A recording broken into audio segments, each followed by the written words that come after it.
Right. That's what I'm saying. So, right? So is that not a big thing in and of itself? It's a big thing. Right? So they can't actually give you much. And what can they take from their country to give to you? That's the thing. Like, can I answer that then? Yeah. I told you, when I first started, I said, all the people I know that are Jamaican, wherever in the Caribbean, they're poor working class people. And what they do, their whole thing is, I'm going to go Africa and live there and buy land and build up land to teach kids. And all I'm saying is, I've never heard an African person say that about go Grenada, or go Jamaica, or go Dominica. Right, I never heard an African person say that. So I Selassie, ever in my life. I Selassie built schools in the Caribbean. Yeah, and back to the 19 whatever. That's what I'm saying. You don't know the Africans at home. You don't know any. You know any. A representative. You know any Africans that help people in Jamaica or Grenada? A representative. Listen. Why wouldn't it? Why would Jamaican people help people in Africa? So what, if they're African people, why don't people in Africa help people in Africa? In Jamaica? How? You said they're the same people, right? Yeah. So if they're African, yeah. Right. If your home is broken in Africa, your home, where's your home? Your home is in Africa. So wait, if you live in the UK, this is what I'm saying. This is what I'm saying. This is the problem with the African-centered thing, a couple years ago. Because when people just a couple years ago, to say we only have to build up Africa because that's the homeland. Okay, are there any Africans building up outside of Africa? Are there any Africans?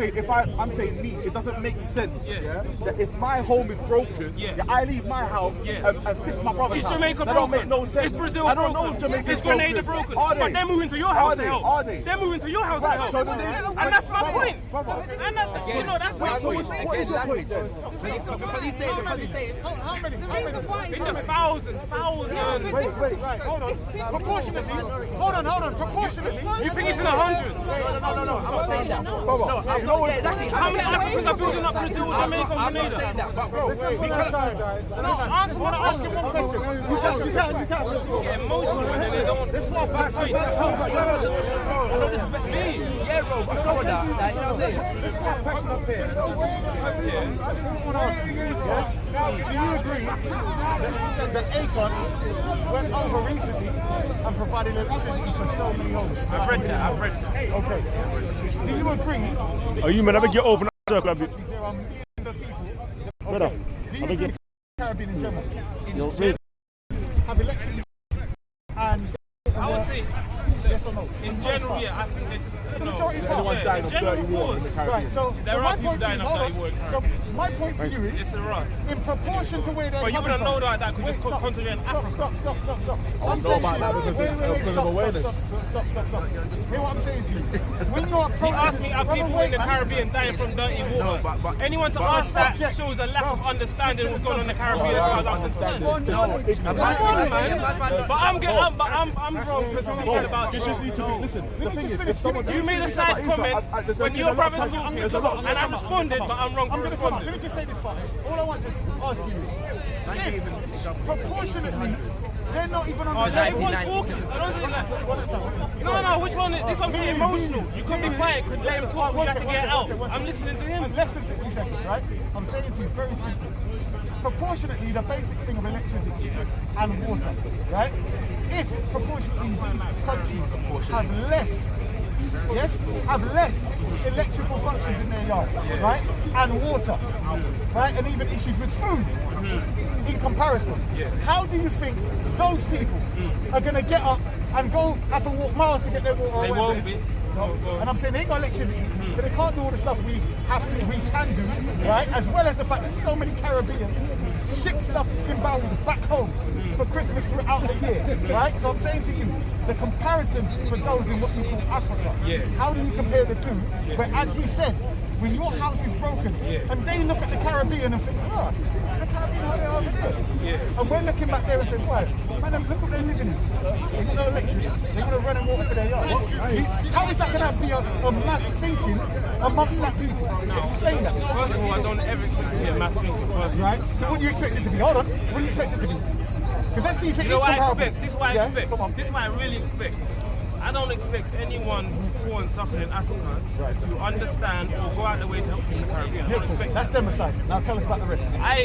What I do expect is, given the fact that there's more millionaires in Africa than anyone in the Caribbean, that given also the fact that as many people throughout the decades from the Caribbean say we're gonna do stuff for Africa. We're African. Are they millionaires? No, they wasn't. Not. Carry on. You're thinking this. Go on. So putting all that into perspective. Yes. And I'm seeing it always one side trying to go to the other and help the other when they have less resources, as far as I'm concerned. Let me just It shows that there's not much of a balance. Stop. You gave a beautiful example of the millionaires. So what they've done is scooped up the wealth for a few. Yes? And these few are not even helping their people. So you want them with that mentality I to don't go want them. Stop. I'm saying, so you expect. No, I would expect. Listen, you've agreed, I said put them aside, the ones that can't even help themselves. Then you're telling me that the ones that can't help themselves, you agree, it'd be ludicrous to expect them to be, people in the Are you saying every African millionaire is corrupt? Stop. I said there's a lot of millionaires in Africa, right? Well, are you going to help Africa first, or are you going to help There's a Jamaica? lot of rich people. And my whole point is, why is Jamaicans running to help Africa first? I'll tell you why. All right, let me take the word Jamaican back. No, look, we're using we're using the terms and the words African and I'll tell you we're why. using very No, No, let me tell you why. All right, so wait. So That's not my contention. Hold on. That's not my contention.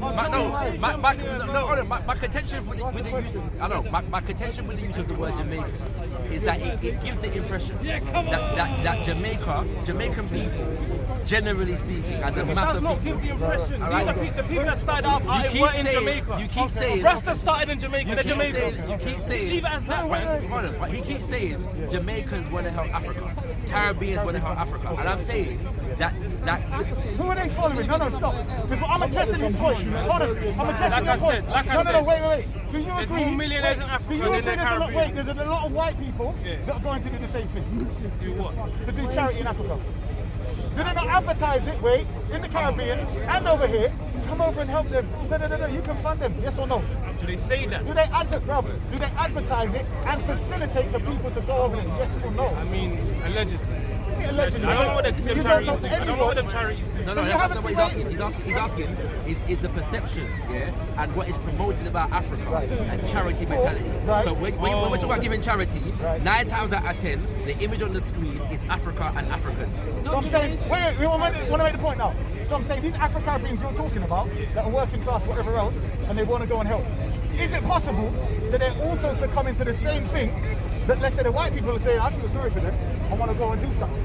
But whereas, there's no advertisement throughout Africa, here's Jamaica, here's this island here, here's this island here, come and help them. You understand now? Yeah, I understand what you're saying. Right, so I I'm saying understand exactly what you're saying. look at the That's why I say it's different. reality of those people that you're talking about that go back and help. Exactly. Because what you described is exactly the same thing that every other colour, white and everyone else, that might go there to help in charity. Everybody. No, And do you know not why it's different Pan-African. though? But do you know why I it's wanna hear different? it. Give me it. Because when I say, Jamaican people go back, I'm specifically talking about some people from the Caribbean background that have a Pan-African way of thinking, and they say, these are my people, this is my motherland and all that, yeah? And all I'm saying And they see them as poorer than themselves, yes? They see the people back home as poorer than themselves that need help. I don't know. Brother, why would It they depends then where look you're at... from. It depends Why where would they... you're from. Wait. Why would they It depends ignore the where you're from. Caribbean? Why would they ignore the Caribbean if they don't see the people back home hold on, as poorer and needing help? Why would they? But you know why? It's not because they're poorer. It's not because they're poorer. You really think it's because they're poorer? It's because they've been raised thinking that this is the motherland, these are my people. My country. I'm not coming back on some humanitarian aid crisis. Wait, say that again. Say that again. The Caribbean people that have come back to Ghana, and I can only speak on Ghana. They haven't come back on some humanitarian cause. Yeah, they haven't come back. They come back to build homes. That's my whole point. Wait. My objection is this. Like, I don't have a problem with that. So they grew up so their own benefit then. Please let me speak, man. Please let me. Their own benefit. Yes. I never said that. No, I'm telling you. Anyway. Bro, the reason why he's saying their own benefit is because it seems as though you're saying they haven't come there for their own benefit, but to benefit other people. No, it's for everything. It's for everything. They look at it like that's my homeland. That's why I want to go there because these are my people. That's different. What I'm saying is, I don't know any man from Ghana that say, them Jamaicans are my people, I'm going to go to Jamaica and build houses. I don't know any. No, do you know what they are doing? I don't know any. Do you know what they are doing though? I'm saying, I don't know, but I specifically don't in understand Ghana, why it's so hard to I'm saying, understand what I'm saying. it's not hard. What it is, it sounds as though you're criticizing. I'm saying, I'm critical. yeah, you're critical. But certain people's efforts can be different. In Africa, they're not they're not saying that we're going to Jamaica. What they are doing is they're opening their hands and saying, Jamaicans, Caribbean people, you lot are not from us, come to us. You know when I say African people as well, I don't strictly mean the people on the continent. Because even people I grew up around, and even here, you can see the difference. Like when my ex is Nigerian, for instance, yeah. When I went there, like Hold on. What, you don't know enough Africans that go back to Jamaica, Antigua, they built homes, they put it this way, if you put it like this, I know for African to class me like, oh, you're my boy, you Caribbean, you're my people, they would have to be been born in this country and raised around Jamaicans and Caribbeans, and that's why we see each other one. The older generation are like that, just like the older generation of our people. Yeah. You know what I'm saying? Yeah. But what I'm saying is, for there to be unification, I see that it's completely unbalanced. But alright, can I say something? Very quickly, yeah. First of all, when it comes to remittances, sending money back home and the kind of thing there, people from the Caribbean send way more money, yeah, just get straight, from here to the Caribbean than we use to Africa. That's their home, so they should. Exactly. Their families. What exactly? Their families. What exactly? No, because they're still moving to Gambia, to Ghana, to Ethiopia. And my point is, there's no Gambian, no Ghanaian, no Ethiopian that's trying to build. You don't know any Ethiopian person or Gambian or Ghanaian. I'm born here. Same way my brethren are born and raised here. They're moving. Oh yeah, that's what I'm saying. Yeah, of course, I know lots of people going back to the Caribbean, building up. Bro, me personally, if I had the peace, I'd definitely go back to Jamaica and sell shop. If I had the money, it's not monetary. How many African people would do that? My whole generation would do that. I said, how many African people do you know, born and raised here and all that, are doing that or will do that? It's a misplaced question. I can come back. You said that the fact that you don't understand proves my point. I do. What's your background? What's your background? I'm mixed heritage from the Caribbean. Yeah. But I'm saying, why? Like, for me, if I was to give money to it would be the Caribbean over Africa because I'm Caribbean, right? So if I'm African in this country, then I'm going to help the Africans over the Caribbean because I'm African. Even though I respect the fact that they're African too, but now. Would you agree that happens, or yes or no? Would you agree, yes or no? Yes, but are the living standards in the two places, are they the same? It's not the same. Oh, you're saying, no, sorry. Bro, Gambia is not even, sorry, I know because a lot of people say Gambia and you just think of flies and fat stuff. Bro, Gambia is quite good in comparison to a lot of other places, yeah, where, I'm saying in relation to humanitarian. that's good. I mentioned millionaires and I mentioned Africans born here. We don't talk about poor people in Africa no more. Just jump into that. No one speaks to millionaires. If we can speak to millionaires, we'll be very happy. You're saying Jamaica, the people that move, you're saying they're not millionaires, they're right? not. Right, and that's got to speak to you to say, yeah, monetarily, yeah, how viable is it, yeah, for someone to move from Caribbean to Africa and back? You know, when you move out of London, it's harder to come back in. Yeah, because London prices right. Similarly, you have to look at it like that. Africans, how easy is it? Is the visa restrictions, are they the same? Yeah, do you have to have a trade? Do they have those same trades? Do they? You have to look into the situation rather than say, just because I've seen a lot of Caribbeans going into Africa, I should see the same coming out. It doesn't make no sense. Sorry, you want to make a point, sorry. Has the Caribbean opened up their borders the same way as Gambia? It's a different dynamic. Yeah, I just wanted to say that. Bro, it's a simple yes or It's a no. different dynamic, bro. My experience is that and the body is doing this. Majority of them come. Recently, now there's a Muslim club, right? And he goes to the and I asked him, what do you know about this? So I named him where naming it because and a number of Africans that I'm sure still have no idea of the never heard of reggae music. We're not about reggae music, I'm talking about the whole I really want to start on that. Like, I'm like, what? Reggae music is big in Africa. So they know about slavery, they know about reggae. Even then, reggae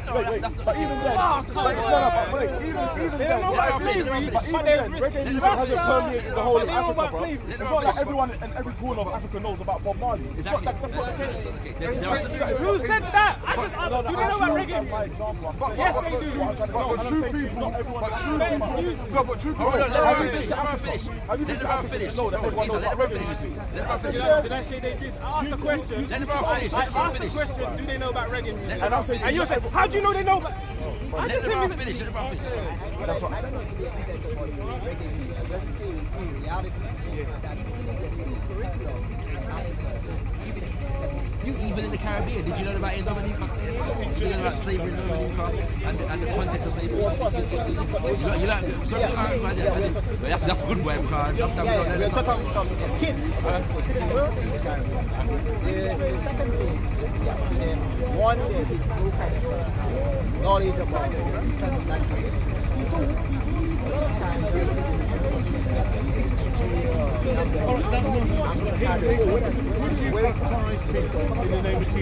Where I am island. So in relation to what it is that you're talking about, for them to come out and think about the health conditions, that point of know about it. And on that point, it's the people that are interested are the ones that are going to help. That's it. Exactly. And It's the not like same it's with a But there's no this- interest then, is there? But then the same as like, Then there's a lack of interest. Can we agree with that? Can we agree that there's a... Can we adjust the reggae comment? We The can't. ones that I help, just the wanna ones go that back- be I just interested. wanna go back to the There's reggae no comment, help, 'cause but there's no that- lack of because we interest. try to invalidate my No, we argument. can't. I want to go back to the reggae music as if that somehow tells people about the Caribbean fact. It does. Go ahead. If they know about reggae, they know about slavery. Right, so Okay, tell me leave it like that. tell me what African countries know about reggae, and to the extent that they know about reggae. It's this love. It doesn't tell me about Caribbean It's a flag. silly question. It's a silly It's question. not a silly question. Wait, sorry, you bro. said You cast an aspersion, and you haven't. Alright, then You let me cast an answer. aspersion, and you haven't All substantiated. right then. So you My need to point. substantiate. My point in when I asked, do they know about reggae music? It was simply because the statement was made that they didn't know about slavery. And my whole point. no, it's the statement he made. He gave an example. I was talking about the transatlantic experience. So It's I'm talking about the Yes. So he's saying that the people he's spoken to from No. Africa. I think you got confused because he wasn't talking about slavery. He said experience. ask the question. Listen. He said the transatlantic experience. Yeah. So he's talking about people that has already happened to. Yeah. Now those people don't know how it was for the people that been moved. Yeah. You see what I'm saying? And So in response to saying they didn't That's know. what he's saying. This came up earlier when he made the statement that they didn't know, like a general thing. So I said, when did they know? No. So now he's saying they didn't know the experience. No, you see what I'm saying? There's a There's difference. no conflation I know. of different stuff. Bro. Let's stay with Because I listen to Burning Spear.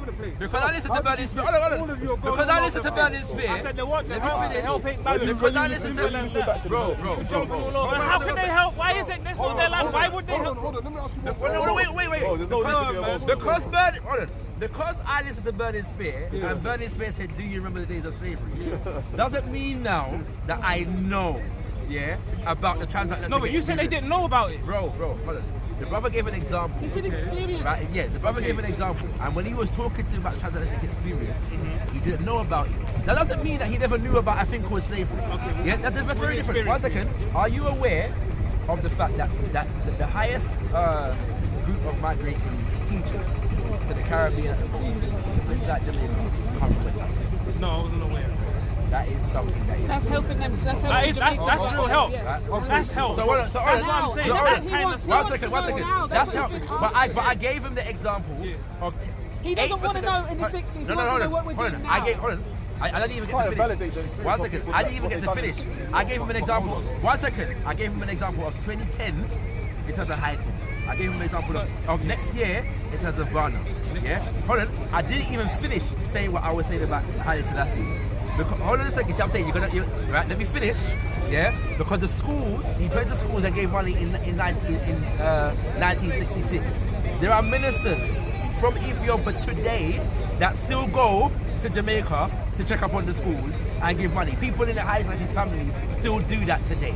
Yeah, that's the reality. My point is that this relationship has always been there, but there's a specific movement that is Africa-centered, whereby everybody focus on Africa. So it's backwards within the context of that movement to say to people, well, why weren't you going to the Caribbean? Because everybody in the context of that movement was Africa focused. If we're talking about charity, most people are Africa focused. It's not back because of you said it was back about something I said. It's not back. No, I said in the context of a Pan-African movement. But then wouldn't you see them people in them places still as African people? Whether it's Africa or not, you would still see them African people suffering, right? So the help that an African on the continent would give to an African in the diaspora in the context of a Pan-African movement is, come, there's land for you here. The only way, yeah? No, it's not the only way, because I could give another example, but you're going to say about 1966, right? If we go I'll back say no, 1966. All right, cool.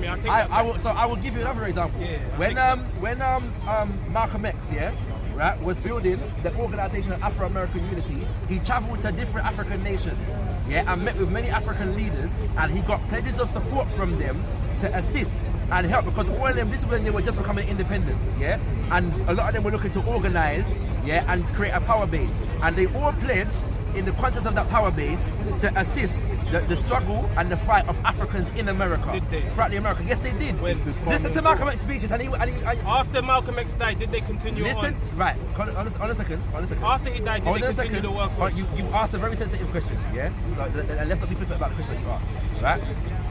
I'm not saying you're going to be. I'm just saying, bear in mind you asked a very sensitive question, all right? The question is, one, did they assist when sorry, first of all, the pledges were given. Right, that's important to know. Right? Listen to Malcolm X speech, the ballot or the bullet, and prospect for peace or prospect for freedom. Those two features will tell you. That's the first thing. The second thing is Malcolm X is assassinated. 21st of February 1965. And Nkrumah, who was one of the people that was leading this whole movement in Africa, was overthrown, in April of 1966. Lumumba, even before Malcolm X, was assassinated in 1961. Other governments that were revolutionary in Africa at the time, their leaders were either killed or overthrown in government. So a lot of the things that would have taken place had the things being able to progress didn't take place. So we're dealing with sensitive issues. My point is that we can't just make these statements, because the history is very complex, it's very involved, and it incorporates a lot of different moving parts. But I think your original was more a case of the actual people rather than government. It was more like the ordinary people. And it's the mentality of the people of not seeing themselves as being connected and as one. So African people in the UK will be more connected to the Africans in Africa, and that makes sense, right? Because we call ourselves Caribbean. We don't say I'm African and leave it at that, because people then will assume that we're from the continent of Africa when we're immediately from the continent. And those that do are a minority. It's a minority of people from the Caribbean in this country that say I'm an African, and this is, and most of those of us that say it are not going back there. There are enough people that are on this Africa thing that ain't been to Africa and they ain't going nowhere anytime soon. Not to say that you're right. A lot visit regular. A lot have gone and they ain't coming back. But there are a lot that ain't, right? But let's not act as if they're going over there with ships of cargo. No, And going to. I agree with that. I agree with that. They're going there with their own resources. They're going with their trade. They're going with a monetary value. They're going with some monetary value where they can. Exactly. And their red passports so they can leave when it gets bad. They're doing their work with kids. No, I'm not saying man, I'm rich, you know. I'm saying that a lot of us fine. back. I'm saying out of everything here, I'm saying I'm willing to accept things in it. But it seems like you two aren't accepting the fact that there's no balance. No one's helping the poor people in Brazil and Jamaica and that. Sorry, no. Because I'm just saying one thing on that. That's what I'm saying. Because you just mentioned the whole bag of stuff. Last week. What I'm saying is, last week I was with 4 kings. One of them is a female. I saw your roll, God. Yes. And I'm telling you now that the Queen of Congo right now is getting initiated in Brazil for her work taken to Brazil to bringing her people back home, because she's made a pure land for them to come back if they want to. It's happening. So understanding that there is a counterbalance, but because we're fixated on what we see on the news, we're not seeing what's in giving the land. Yes, she's giving Is she land. going there to help them there? Where? She's gone over there and she's bringing them It's a home. question. The fact It's is, a when it comes question. to I'm not when it comes challenging. no. What I'm saying is work. Question. Yeah? Not everything is going to be documented. You can't know someone. That's why it's a question. They're building schools over there. I'm not fighting. I'm not fighting. That's why it's a question. I'm not fighting. We have to separate charity Brother, and I'm trying to answer from that whatever else we're dealing with. Exactly, we have to separate the two. It's very important. But it's up, if you want to come back home, there is land for you right now. I mentioned this last time, but we didn't get to go into that. Brother, sorry. You mentioned stuff, yeah? And it seems as though the brother said, put on the plate, yeah? What they've done is so great. Tell us. I think what I'm talking about is people I know that are moving, that the whole life, they're like, nah, Africa's the home, Africa's the home. And what a lot of them have. But, I'm just talking about like things, I don't know details, you know what you talk about. I know details. Building schools, but I don't know details.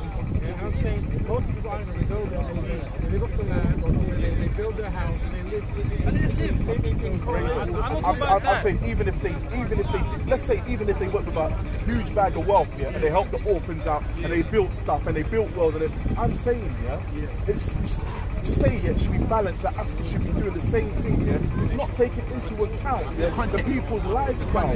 Like I said, let me give you one example. There's more rich African people, Let me give you one example. Yes, All right. Let me. But I'll take your word for it. Hold on. But he might be right. He might be No, I'm right. saying I'll take your word for it. You don't know. I don't know. What do you think? Isa, he might be right. He might be I don't right. mind. Yeah, let's say He might be Africans right. are the I'll give you another one though. I have to form an opinion. I'm saying I go with what you're saying, bro. I'm not fighting. I'll give you another one though. For like, there's been more, for example, civil war. Right. What's the point I'm making? No, but what's the point I'm making? So emotion invested in Africa. I am. I'm not gonna lie. I'm emotionally invested in Africa. Yeah, I am. It's home. It's like if you Everywhere is home, right? If you come to my house right now, yeah, and you try to harm my house, I'm gonna be emotionally You invested. don't believe the whole planet is your home. I do. But I believe Africa is throne. particular. Yes, The throne of the home. It is. Just like the whole of London. I live in London. The whole of London is my home, you know. But I say I've got a house in London, and if you come to my house, it's gonna be a problem. You know what I'm saying? Right. Now I'm saying to you. So the context of what I'm saying is, if we're dealing like we don't, there is no island in the Caribbean, save maybe Haiti, that has had the significant levels of internal conflict. Yeah, that had the history of many African countries. And I'll say many. Like after independence, almost every country had some kind of a civil war. That's the reality. Yeah, the same thing didn't happen in the Caribbean the same way. There were other things like political violence in Jamaica, like and I mean them things that are monumental level. Let's not belittle the thing. Yeah, let's not belittle the thing. But I'm talking about there's a whole continent, yeah, that most of it went independent in the space of a decade, and there was civil war all over the place. Yeah, in that context, coups over here, assassinations over there, there's bare destabilization. My Somali brother is here. Somalia never had a government the other day, man. Am I lying? Huh? I'm not lying. This is what I'm saying. Yeah? All kinds of things have gone on. So when we're saying these things, yeah, we have to put them in the context of what has gone on, of what has been going on. Whereas, and again, that is not to say that in the Caribbean we haven't had our own thing and people have tried to approach it in the same way. But there is a particular thing when it comes to the African continent that is unique to the African continent that nowhere else on the planet experiences. Yeah, the levels of consistent interference and oppression and economic destabilization and them kind of things. It doesn't happen anywhere else. The level of robbery that takes place in the African continent is unique to it. Yeah, that's what I'm saying. And again, like we really have to understand what the hell is going on here. You know what I'm saying? You really do. So I'm saying when I'm saying that the question that you're asking is misplaced. Yeah, it's because it doesn't take into consideration the context of what all these things are going on. That's what I'm trying to say. I'm saying it with the utmost respect. I ain't trying to fight you down. I'm saying, I'm just, yeah. So yeah. So what would you like to see? More of a balance? The only thing I want to see, like especially the African people I know growing up around, you know, to have more of a consciousness to be like, you know what, these are, I look at these like my brothers.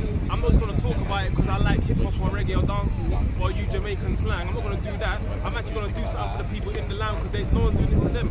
More of a balance. I'm not saying everyone has to do that. I'm just saying because growing up it was normal for me to think about I'm living in Africa. Before I even went anywhere on the planet, growing up, I had to go to Africa. That's because you had Rastafari. Yeah, and I'm not saying it's wrong with it. But I'm saying 9 out of 10 Jamaicans. I know, right, okay, I'm giving my experience in it. So I would want is more of a balance in it. That's it. We can say there's a benefit of people on the continent. We can agree with that. We can agree with that. That's something we can agree To me, it just seems I'm not opposed. Okay, so let me talk it like this. I'm myself, I'm not opposed. I've been one. But in fact, I do have the money, but I'm working at the moment. Yeah. First thing I do when I stop working, is I'm going to the Caribbean. Right. See, it is. I've never stepped foot there, so there's no way for me to even know if there's some initiative coming from the island. I need you to tell me because you have the knowledge of that. So if you can leave me and say, Rod, you know what, you can set up this there, I'm there, brother. And you will not find many Africans fighting to say, no, I'm not. It's true. I don't know. It's true. I would hope not. I got friends on the continent, like, and some of them have travelled to the Caribbean, and they come back saying, yo, they're just like us, you know, it's just a different location. But this I'm saying, that's what happens. Listen, I saw a clip the other day of a woman braiding rice into the hair of another woman. And I'm looking at these people and I'm thinking, that's a Ghanaian woman. Come to read the caption, it's Suriname. Right, you see, Suriname is a deep place, you know. That's what I'm saying. I'm looking at people and I think that's my cousin, like that's like blood. But you touched on a serious point, right? I mean, let me say it like this. You see, people in the Caribbean, a lot of us barely know the Caribbean. Calm down a bit. Yeah, ask how much Jamaicans know about Suriname and Guatemala and Costa Rica and Panama. Yeah, it's like this. Just what I'm saying. It's not we in the Caribbean. We don't know the Caribbean, my G. Yeah, there are enough Jamaicans. Whereas there are enough Jamaicans to the earthquake or whatever, hurricane, in Grenada, some might give. Yeah, but many of us, it's when we hear Jamaica that our ears are gonna prick up. That's the reality. You see what I'm saying? And the thing about places like Suriname, Guatemala, them places there, is that them places there, a lot of, like, they've got even more of the African retention certain ways. Yeah, it's there, fam. Yeah, you see what I'm saying? But a lot of us don't know. So even the Caribbean itself is not connected the way it should be connected, my G. When I was going to school, we had to memorize the island, the Caribbean, the Pacific, and the Pacific. Yeah. So we had to know all this thing. Yeah, that happens. But there's a saying, you know, that the Caribbean only comes together for one thing, and that's cricket. Yeah, and that's the English-speaking Caribbean. Yeah, in how much years of West Indies cricket, and black people in West Indies cricket, there's only been one individual from a so-called French-speaking African, Caribbean nation, and that's no, it's from St. Lucia. What's in the eye? What's it got my head? What's it got my head? My head's got back. Yeah, it's from St. Lucia. His name got my head. His middle name is Garvey. My brother's gonna cuss me with it. What she said. But yeah, I remember it in a sec. Yeah, I remember it in a sec. No. That's Barbados and Trinidad. Oh my gosh, my brother's not gonna cuss me with it. What she said. I swear to God. But yeah, but that's what I'm saying. But my point is that the connections of African people is not just Africa and the Caribbean. Like, wherever we are, the continent, you can tell me, is not even as connected as it should. Yeah, you know what I'm saying? Like, even with Africa, we're just not connected, like. Communication. Yeah? Ask the Ghanaians if they're helping Nigeria, or the Nigerians if they're helping South Africa. They say Ghana for school. Pick on when I joined, they'll hire a Nigerian or Ghanaian before they hire me.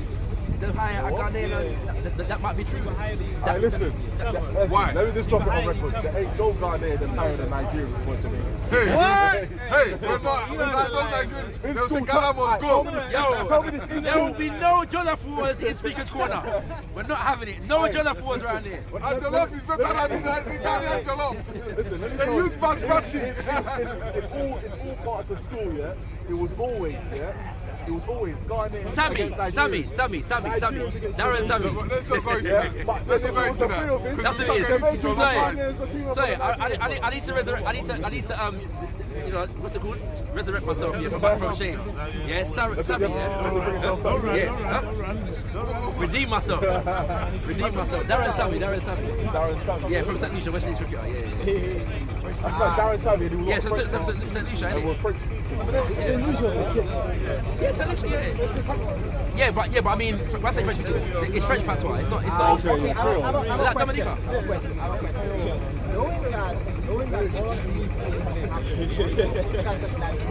Slavery experience. What is your advice regarding how one heals? Well, that's the next question. Get over here. No, but I think even the conversation that we're having is part of the process because these are contentious issues and we need to be able to resolve them. You know what I'm saying? You know, and Oh, you know what though? You're never ever gonna be able to heal everyone. I hear To that, identify the people that are capable of healing. and it's generational. I'm coming back. Sorry, I'm getting a call from the. Hey, what do you think of all that? You just I was listening, but most listening. like come across aggressive or something. I don't want to come across like that. Did I? It was emotional, but it wasn't aggressive. But what's good is But man should be emotional about these things. it makes sense. If you weren't, then you'd control it. The passion for it, and that is fine. Just that you just have to be able to come down on it and kind of let You didn't name people. You didn't name people. No, that's what I'm saying. So we understand the passion. It's when it becomes dangerous. It's when it goes somewhere. lead it to violence. That is when But the thing is, you made a good point. What you're saying is you would like to see more of it. You know what I mean? And then what the brothers are trying to do is give you a context of why it hasn't been that way. But we all agree it would be good. I feel like I completely understand. I just think, you know, Highlight that part. I never hear it come even the whistle of it. I don't really hear it. I would say to me, from my side, coming from me, it's pure ignorance. I don't have the subject. I don't have knowledge and need to talk about it. I'm saying, like, let us know. The reason why America and the Caribbean are always usually the first starting issues because they're usually more closer to the oppression of what's going on. You know what I'm saying? So if you're in America, you're right, you're next door, next city, you're sitting Media, everything. Yeah, while Africa, it happens on a much bigger scale as in a nation, not individual, like, thing.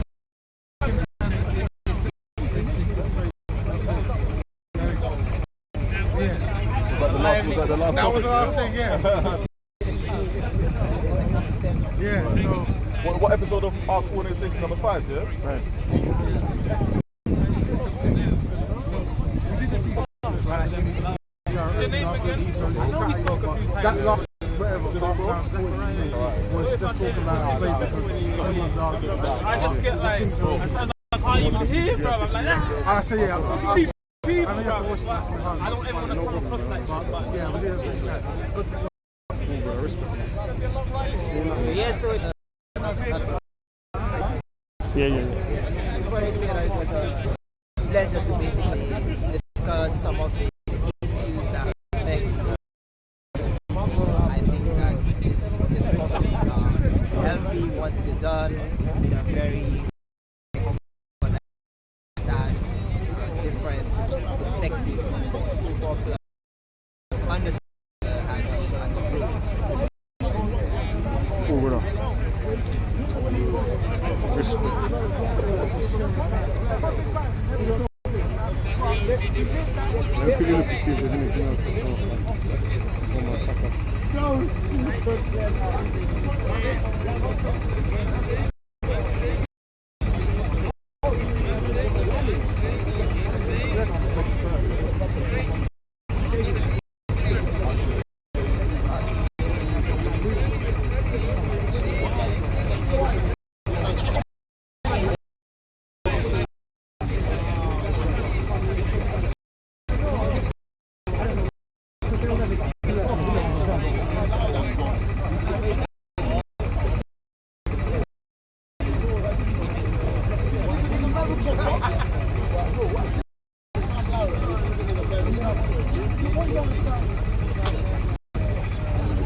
What's been new on the platform?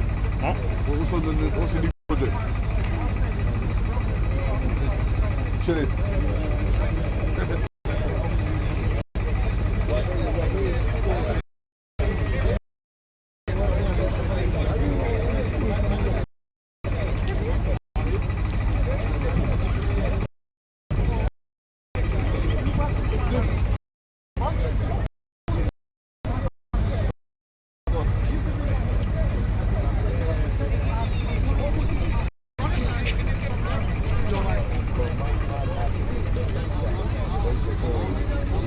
Hey Matthew, let me in, fam.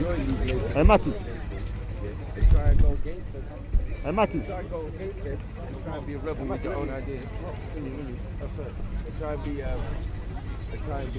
rebel with his own ideas, sorry, they're going to shut you down. No, I agree. That's what So what I learned from that was it for the people. What I learned from that is, don't kill the Mason. Yeah, that's great. Because when you turn against them, they'll turn against you and crash your plan. Was it for the people? I can't say Mason is good or bad for this part. What I can say is this, I can say this, right?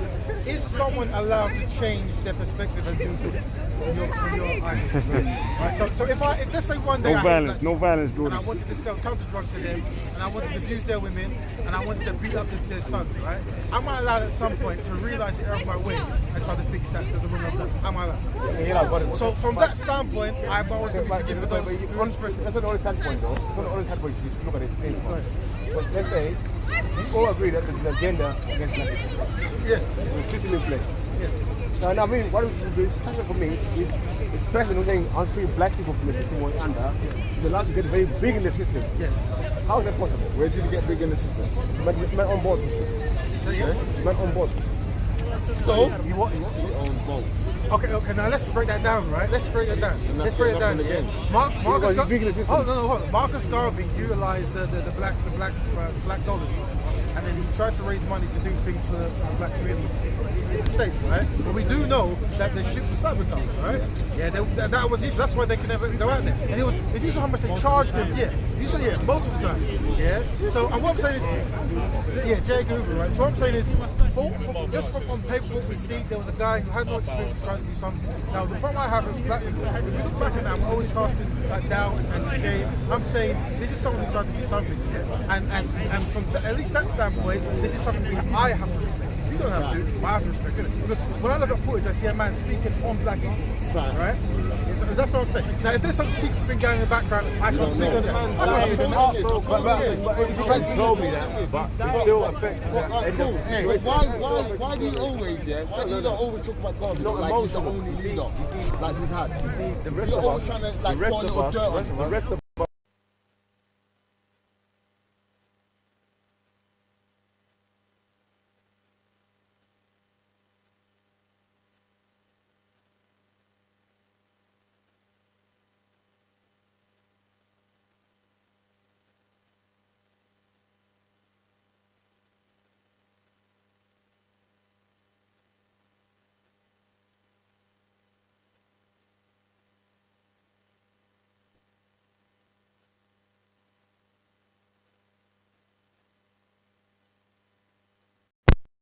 We'll always have enemies. Must have been a system. It's either it was from your perspective. I'm saying, if it for me, I'll say because they're Christian. Who's Christian? The Nation of Islam were Christians converting into a I don't want to say a modified version of the Muslim perspective as they saw it. That's what I can say, right? What I'm saying is they weren't Pan-African. They were about finding land in America, right? Because they belong there and they earned that right? But Marcus Garvey was going to people of African descent and having them go back, So a very different strategy, a very different religious standpoint as well. So what I'm saying is, but the powers that be were still against the nation, right? And have heavily undermined their progress. So what I'm saying, no matter if you're a Mason, no matter if you're a Christian, a Muslim, an atheist, you worship frogs, there is an agenda against the people of African descent. Or Hebrews or Moors or whatever you want to call them, the collective, right? There's an agenda, right? I'm saying we want to look at if one person stands up and goes, I'm gonna go and help that people, I would always support that because I know there's gonna be a whole lot of pain coming their way. And that's what you see. For me, it's hard to appreciate. On one hand, people are saying, oh, this man is doing this for the people. But then, at the same time, when they listen to you, spend hell on the bunch of black people. They have to know what million can't run. Where's the evidence of that, bro? Stop it, man. Where's the evidence of him doing any damage to black people? Where's the evidence? Then the Jesuits would order, bro. People don't forget what you don't forget. You can't forget things. If he's a Jesuit, what does that mean? So if he's a Jesuit order, what does that mean? Which message is doing oppression of people? No, but forget that. Well, how so? So this, right? It's like if we're from the roadside, right? We have to know we sell drugs, right? Yeah, might be heroin, might be crack, right? We know this actually kills people, right? So we know that the only benefit that comes from selling drugs is we're making a profit, right? But so what I'm saying is, imagine you were a drug seller, and then you've been doing it for 10 years, and you decide that you want to help the black community, right? Someone from 40 years in the future, you know what? That brother, yeah, he might have helped the black community, yeah, he might have built schools and that, but he sold drugs. Anything that's I want to help the black community so I can get more customers in the future. Say again, more customers. Oh, well, that's different. But then they're making money so they can get more money. But So you they can have get more money. Exactly what I'm saying. You have to present the evidence. My agenda is he led people into independence who could be better slaves and independence. Oh, that's what you Who believe. did? Garvey. Them man, yes. In what sense? Who's them, man, as well? All of them. Let's talk. Even Elijah Muhammad. All of them. Everyone. All of them. All of them. So basically, we had no good leaders, yeah? No good people before, no good saying about the ancestors. blueprint. A lot of people would say, A lot of people had the blueprint. that Kwame and Nkrumah, you know what I'm saying, and Chairman Mao had the blueprint. Yeah. So I asked, well, I know what Chairman Mao was on, but you know what I'm saying, it was a communist, fascist ideology. You know what I'm saying? Same like they did in Cuba. We're not knocking Castro or whatever or anyone, you know what I'm saying, for doing it, but you have to acknowledge what's going on. You know what I'm saying? People are taking on different ideologies. Now, when it comes to religion, the most prominent, the most dominant is Christianity. Right. The Roman Catholic Church, or AKA, the Knights of Malta, which is a Freemason organization. Everything's Freemason now, bro. When he was doing things, did he say, I'm doing it for Christian? Did he say he was doing it for Christian? Did he go and say, I'm doing it for Muslim? We don't even know. A man said he was a Christian. Okay. And I said, I don't know what he did in his private life. That might have influence on the blueprint. But I said, I don't know what he does in his private life, but does he do it for black people? Here's what I think we overjudge, right? And how we overjudge, we have to look at people in their reality. If a man is in a wheelchair, we have to judge him in the wheelchair, right? If he's in a wheelchair and he's been trained in the English school, we have to judge him. But if he's in that wheelchair with his English language and English teachers, you know what? I realize black people are catching hell, and I want to do the best I can with the knowledge I have and the condition I'm in to change it, and I have to respect that, right? But naturally, he's going to approach from a wheelchair perspective. He's going to approach it from speaking the English perspective. And the education English. Can I give you an example? I'm watching Tupac No, but similar. Now listen. Like see how the famous Martin Luther King. What is Is his blueprint to follow? Yes and no. Yes and no. I'll say because when you say that, you say let's unify, can we all just get along? You got to do this. Before Malcolm X died, but the difference is, you know the difference is, I disagree with his blueprint. I do believe personally that Dr. King had his best people at heart. I believe he was got, different ideology and all that, but I believe he done it for his people. They don't tend to assassinate people on working people. So, you know what I'm saying? The blueprint of integration, I'm mixed race and I do not believe in integration. I'm mixed race. So when they were preaching separation, see that it was okay. It's better than that's what I like. When they were preaching separation, you get me, and the white man is the devil, and that was fine. You understand? The moment man switched to an ideology of unity, right? But it depends how you word things as well, though. Yeah. Depends how and you they showed him, you ain't got no friends. You understand? So these are the blueprints. We respect these individuals, but we acknowledge we should have the fortitude and knowledge to know that what was a successful blueprint and what was not a successful blueprint. It doesn't matter. No. Just because a man did not finish, just because a man doesn't finish the job, it does not mean it wasn't successful, because everyone who came after him will tell you that they followed from his blueprint. They came with their own things, but they still followed their blueprint. Well, even till now, we're still on the way. You know it comes down to the difference. You believe that it didn't fail, you believe it failed. I don't. So that's where the disagreement is. Well, you know what? If we're not disrespecting the individual. That's why even now we say Africa for the African. But yet, Africa is the most diverse place on the planet. Africa for Africans, but yet through our history, it shows we've always been diverse and accepting of other people. So what do you mean Africa for Africans then? We were saying Africa for Africa. The same way I look at it, just because the Chinese are in Africa, it doesn't mean I'm not going to say, hold on, I made that statement as well, though. I know what it meant.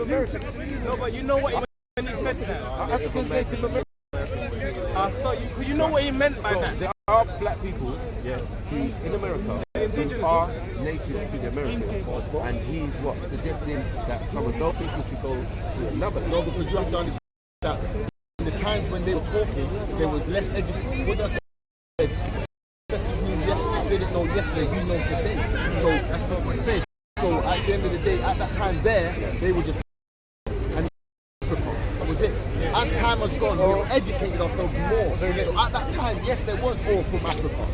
But now we are understanding and educating ourselves like, hold on, at one stage the world was black. We are saying in England, the oldest person was a black man. Do you know what I'm saying? So again, it's just we're educating ourselves more and more. Does that make you question the whole Africa thing though? Why contrast Africa if we understand this history now? Yeah. Why is it just Africa? That we're indigenous to the planet. Yeah, but okay, so how does this information empower you? Does that make sense? Right wherever you are. Confirm where you are. Okay, so what you let's go back in there. Moral of the day. The black people, the Negroes in Jamaica recognize that the Negroes in America and the Negroes in Panama and all around were all oppressed for being quote-unquote people, right? So the nothing was that's coming here to stop it. I mean, everything else that's Why? What are you all saying? When men trying to school, man, you man don't make that You know the shit is coming, man. No, what I'm saying, it's a Mason. It's a reason, agenda. His agenda was taking every black man, the Americans, go back to Africa. That was his agenda. Pushed by the white man. Okay, oh my. There might be something. Wait, there might be something too. Be back in that. Do you know why? Do you know why? Do you know why? Do you know why? Do you know why Marcus Garvey said, they asked Marcus Garvey, are you taking all black people back to Africa? He said no, because there's some black people no good here and there shouldn't be no good there. Paul, stop the nonsense. Because he was in a country, to them. Listen, let me speak. He was in a country to them, he was behind enemy lines. So he was telling people, let's go. So listen, he did not care if he had to take all these black people, because to him, this was not his land. Here's my fear. Here's my fear. Then all, then none. Here's my fear. My fear is that people, we spend so much on the particulars that we don't do anything. And that's what I'm fearful of. I know, I'm doing the right thing. We'll make sure you're doing the right thing first. Now, what you're doing is good. What you're doing is good. Like, being critical and analysing what happens, see if it does better. Right? Yes. What's critical thinking? That's good. But my fear is, my fear is if we keep doing this and we don't actually start anything. Yeah. So what I'm saying is, I don't know if he was a Mason, isn't a Mason, but what I'm saying is, if we can analyse the progressional stuff he's done, then we can take that and maybe next time not be a Mason. If being a Mason is good bad, I don't know. I wouldn't know anything about that kind of world. That's where you're basically saying if someone's a Mason, they can't be for their people. You're saying. Yeah, maybe there is, but you know what's funny? They're telling medicine is good for you. What was his agenda? Wait, let's get a conversation. What was his agenda?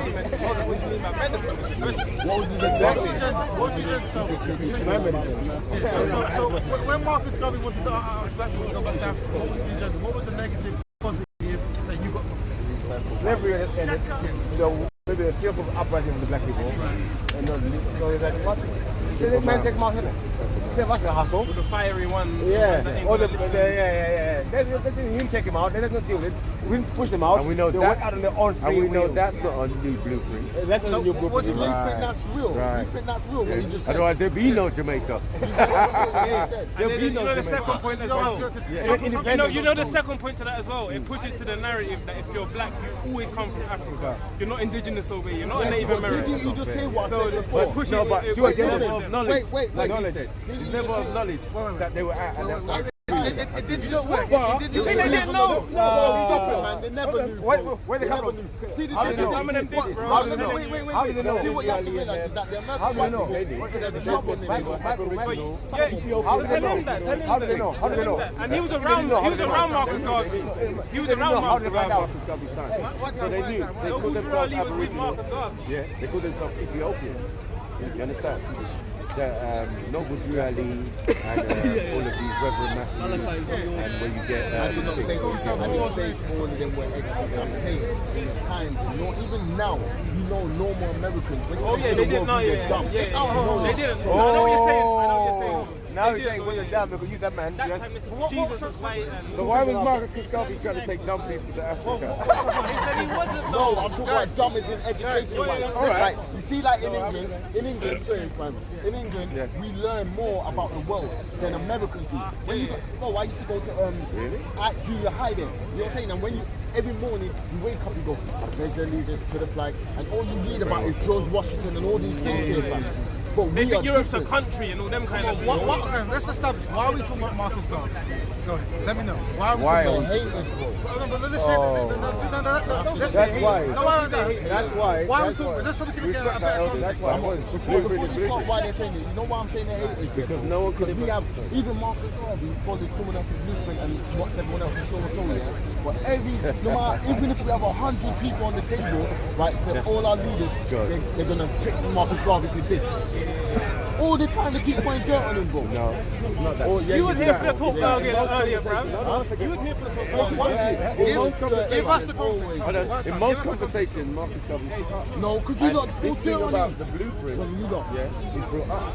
So our simple question was, what was the blueprint? Because as far as I knew, who was about the Black Star Liners? You know what I'm saying? Well, I look at things very differently. Yeah. And why is he pushed so much agenda? Okay. Well, here's what. It was a plan. You know we're meeting Marcus Garvey after coming out. We're meeting Marcus Garvey. Come in at the part. What I'm saying is, we don't have to agree. We don't disagree to agree with it, right? What I'm saying is, the way I look at it is like, as a person who's like, if you establish one thing, the so-called Negro, black person, whatever it is, trying to have a better tomorrow, right?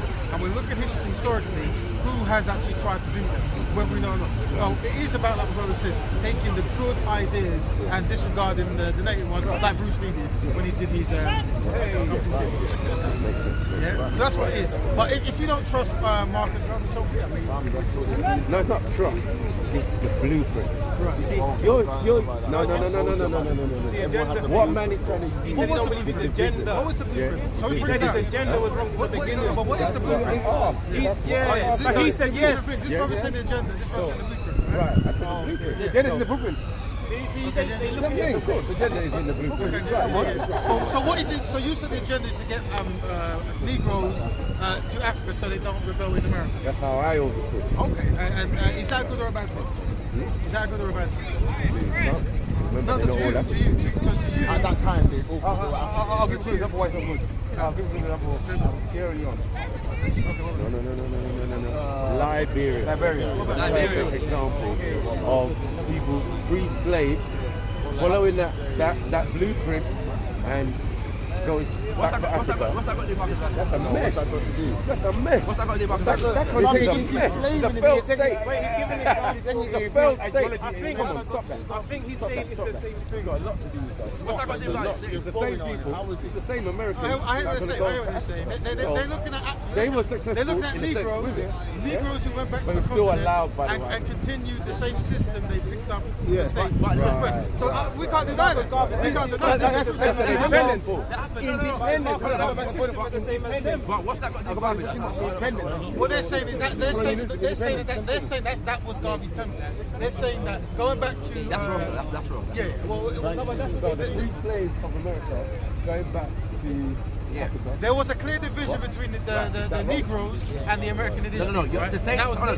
what I'm saying is to say that Was it Marcus successful? to say that America establishing Liberia is the same thing as Marcus Garvey's program. Because because first of all, Marcus Garvey, people that say that Marcus Garvey's program was the Black African. It's really a diminishment of what he was actually doing. But that's not to say that there was no Black African. what happened when a lot of the Africans in America went back to Liberia. Essentially the American government created a buffer class, of elite black Americans that basically oppressed the rest of the people. The so-called indigenous. But say again? Colonialism, independence. Right. What them kind of thing there, yeah. But my point is that was all governed by America. Yeah. This was not a self-determined move of black people. And independence is self-determination. Say again? Independence.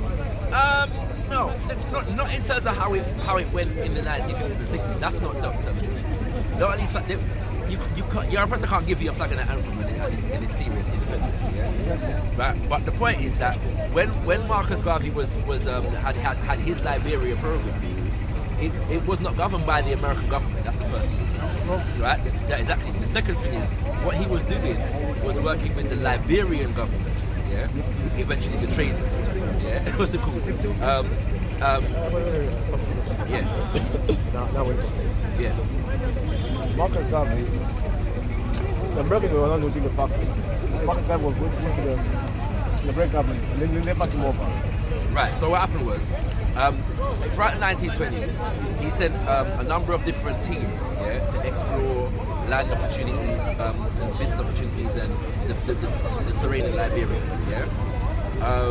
And so, as a result of that, because obviously he wanted to buy land, didn't he? You buy land, you have to deal with the government. So he bought the land. The UNIA purchased it. I actually say he. It was the organisation that bought the land. Yeah? I can't remember the amount of acres. Alright? They bought the land and they were looking to do certain agricultural development and engineering programs, among the people. But what happened was, one of the teams that he sent, there was a guy called Garcia. Get this person. And he was supposed to send a Marcus Garvey a report. And one of the things that he said to Marcus Garvey in the report was about the attitude of these, what they call Americo-Liberians, and how they were over there trying to live off the labor of the quote-unquote indigenes. Yeah, and he sent this to Marcus Garvey in a secret report. So he's basically informing him of the issues that they're gonna have to deal with when they're coming over there. So the point is that the UNIA was looking to directly address that situation, but they realized that it was going to be problematic because of the nature of the politics, and so they were talking in the secret report. They were saying basically, let's not talk about at the moment. Let's not expose our anti-colonial aspirations. Like we want to, decolonize Africa and them kind of things there, because the government in Liberia is going to reject that totally completely. In order to get in, we have to, be diplomatic with our relationships. That report eventually got into the hands of some newspaper in America, or Britain, sorry, and they published it.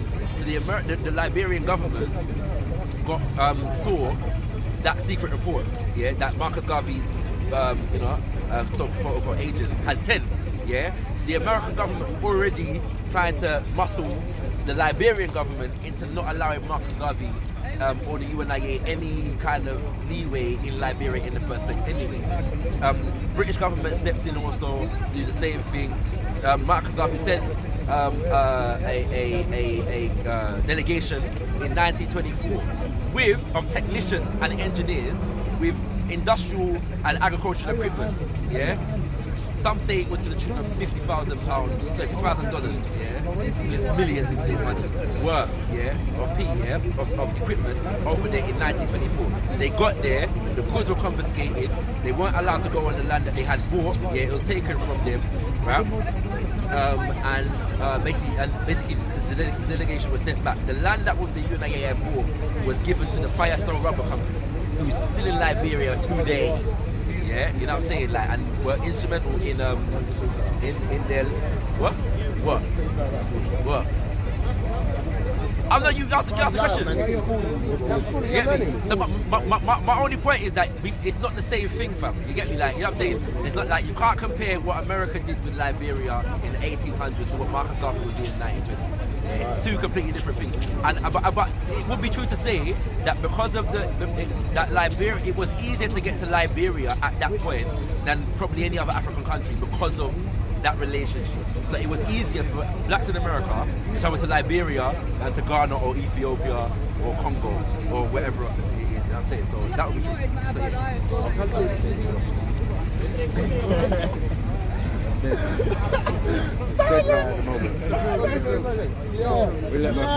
I didn't even know what the conversation was. I just heard Marcus Garvey.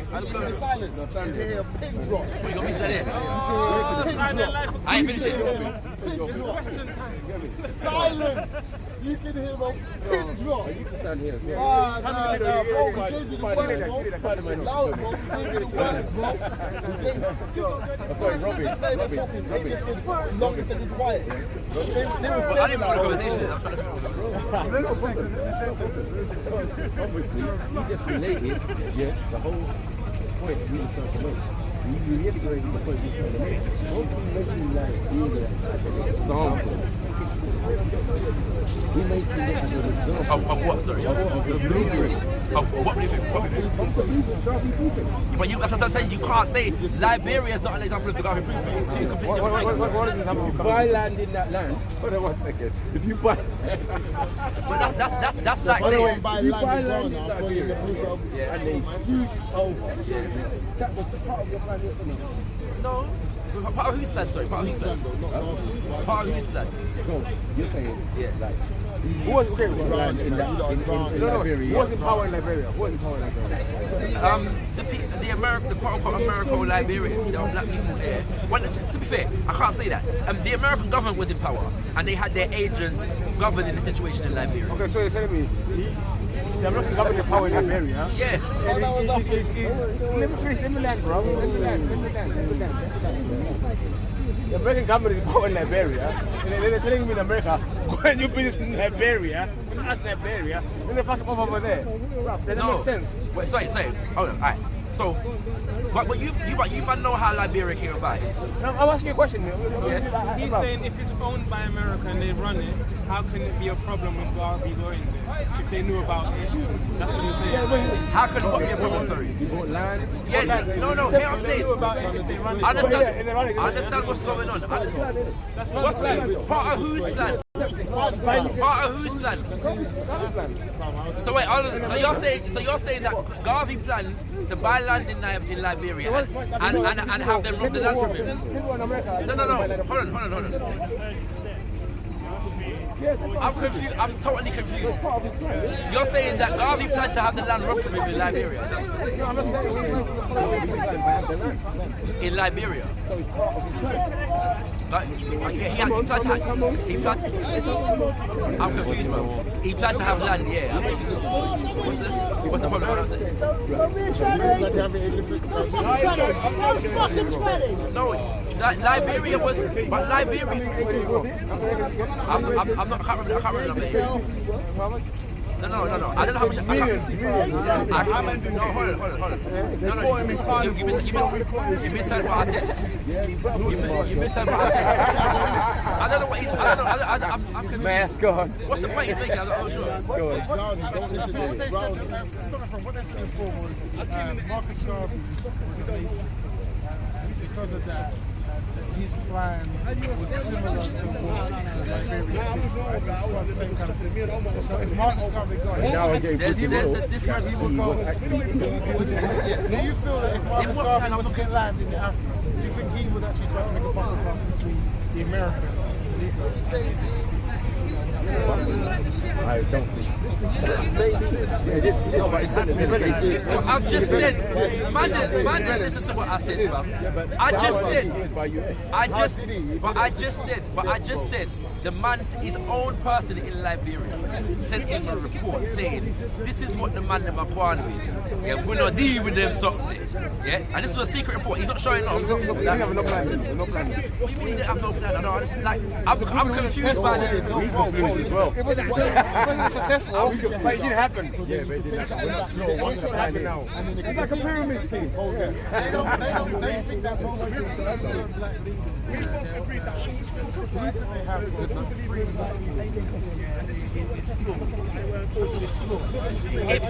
Fine.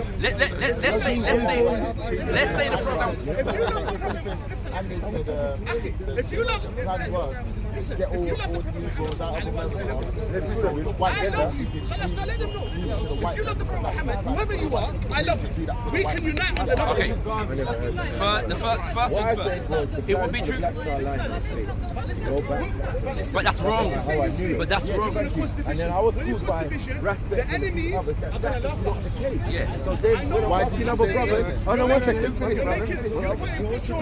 When I asked other brothers, okay, I understand what the thing is. From what I understand, it sounded like a There's a fire. go back. But was it successful? Every man telling me no, but yeah, it's still a good line. I said yes. And every example they gave of someone who used to be. All right. So let me ask you this. Let me ask you this. If I'm a 100-meter runner, yeah. Right. And like that's my thing in it. I want to know why. Well, let me ask you a question. If I'm a 100-meter runner, and I keep coming second place, yeah, or third place or whatever, yeah. All right. But I'm a 100-meter runner, yeah. Do I not run the 100 meters again, or do I find another way to run it? You're my brother. Break it down. Yeah. And someone Yes. one doesn't injured. I told them this is still. Yes. All right. So let's use your analogy. Let's use your analogy. No. Let's use your analogy.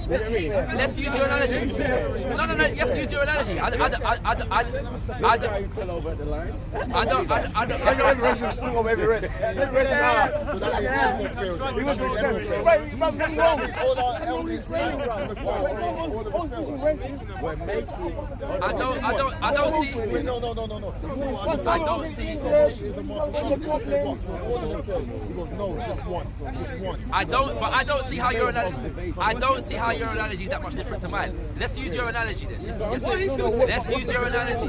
Hold on. Let's use your analogy. Yeah. I don't want to listen. Right? Let's use. No, we can use that analogy in it. So let's say this one keeps getting injured. Yeah, this one is not getting injured. Yeah. All right. Hold on. The fact of the matter is that the issue is: do I give up the 100 meters? No. Or do I find another way to run it? Hold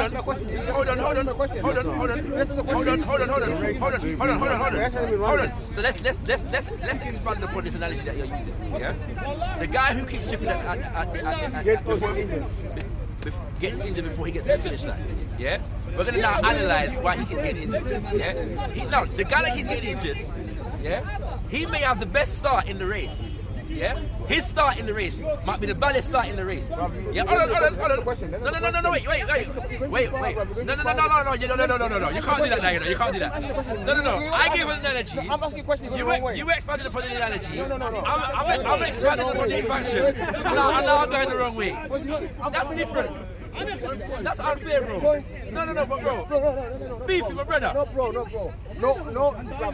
brother, you know. What brother no more?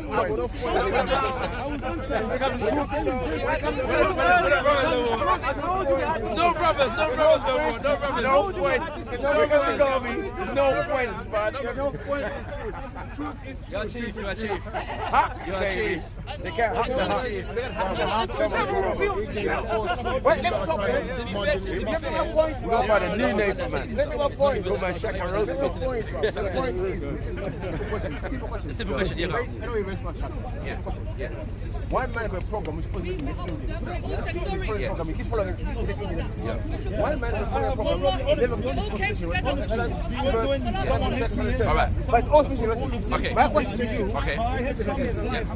Which the guy who was getting injured. All right. The guy who finished the race. Yeah. No. Hold on.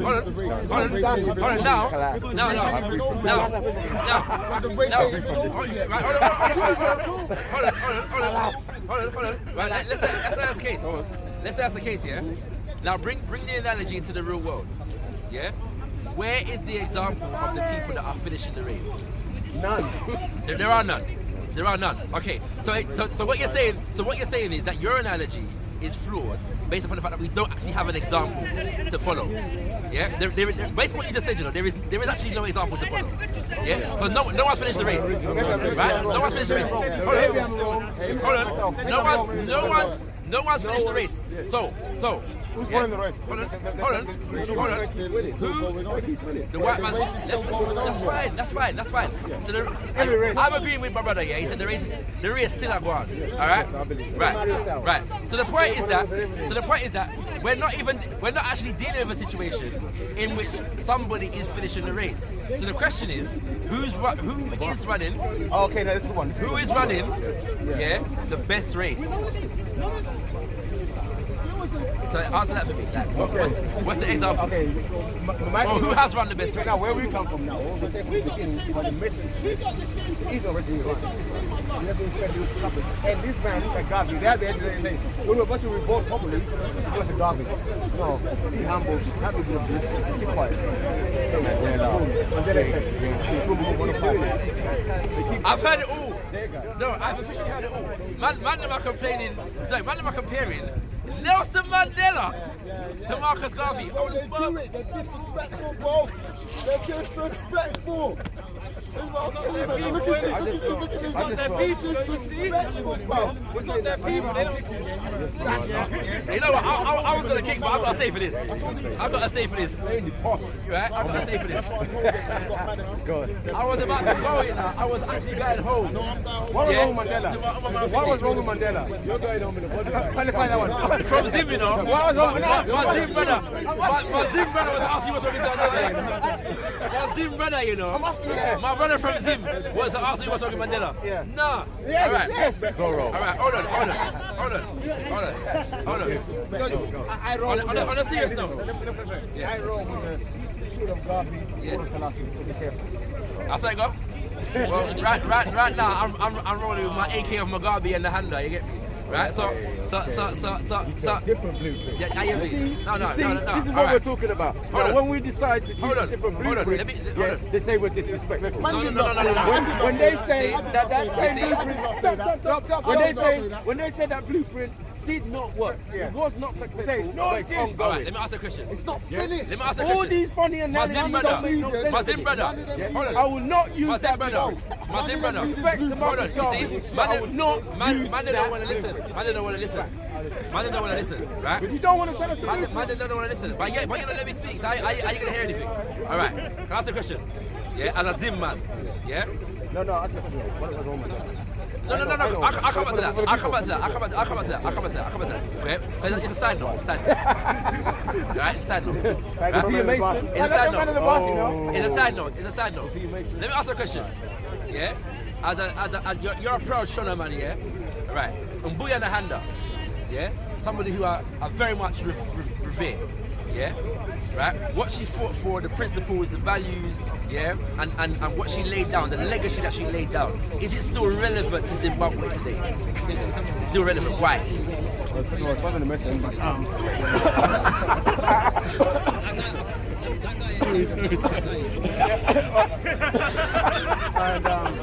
You're kidding me. She what? Yeah. Right. So showing the best for our people. Right. Okay. Now, fighting for someone over there. But did she win? She won. She won. The first Zimbabwe was a success, yeah. But Zimbabwe was colonized, right? After that, right? Yeah. I'm saying. I'm not saying that. My point is that. Yeah. She fought a war, yeah. She had her successes, but because reality is, what she was trying to fight off was colonization. All right. So my point is that she had her successes. What she did, she brought a certain level of success to the people, but that success was not able to stop Zimbabwe being colonized. Don't trust them, no friends. No, fine, yeah. We have no friends. That's the policy. I'm agreeing. That's the blueprint. I'm we agreeing. have no friends. I'm Don't let them in. I'm agreeing. Don't even be friendly with them. That's the policy. But I see that you're not addressing the point I'm making, which is the fact that she was successful in what she was trying to do, but what she did, yeah, was not able to stop Zimbabwe being colonized. Is that the case? Yeah. Right. So I'm saying that Marcus Mosiah Garvey, had his successes. He may not have achieved everything that he set out to achieve. But that doesn't mean that doesn't. We haven't gone to that. What happened?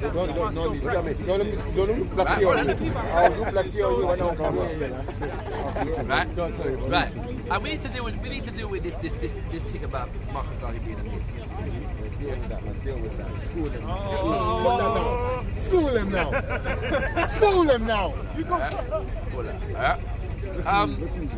Do you know how Marcus Garvey came into Masonry? I don't know. Right, Marcus Garvey. I'm not very school in Marcus Garvey. And by the way, no, I was asking sincerely. So I wasn't gonna go into it. If everybody know. Right. Don't go into Mr. Fine. That's fine. Yeah. No. And to be fair, because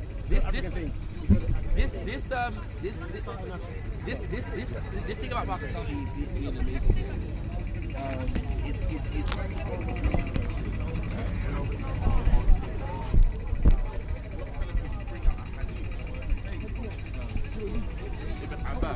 He says actually it's not the kufr that you're thinking of. And a lot of Salafis will make that the narrative, but when you go back into classical scholarship, you'll find lots of scholars saying actually what Ibn Abbas said doesn't kind of fit with what the verse is saying. See what I'm saying? So there is a wealth of criticism of actions of the companions and their verdicts and stuff, and it's not always like Salafis make out, that it's not always that you have to follow as Sahabi or what they said. Like, they, as a general bulk, yes, but I'm saying that in all their opinions, no. For example, there's a companion, and if I was prepared, I would have brought forward the references. But in Ramadan, he used to eat ice.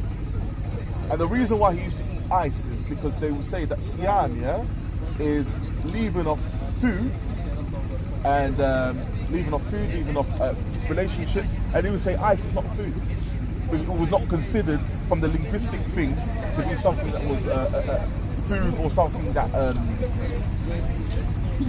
don't know, that benefits you from starving or that doesn't have any right. It doesn't sustain you. That was his own ijtihad. Now, do I follow that? No, I clearly don't follow that because I don't believe that was the spirit of what was being intended by fasting.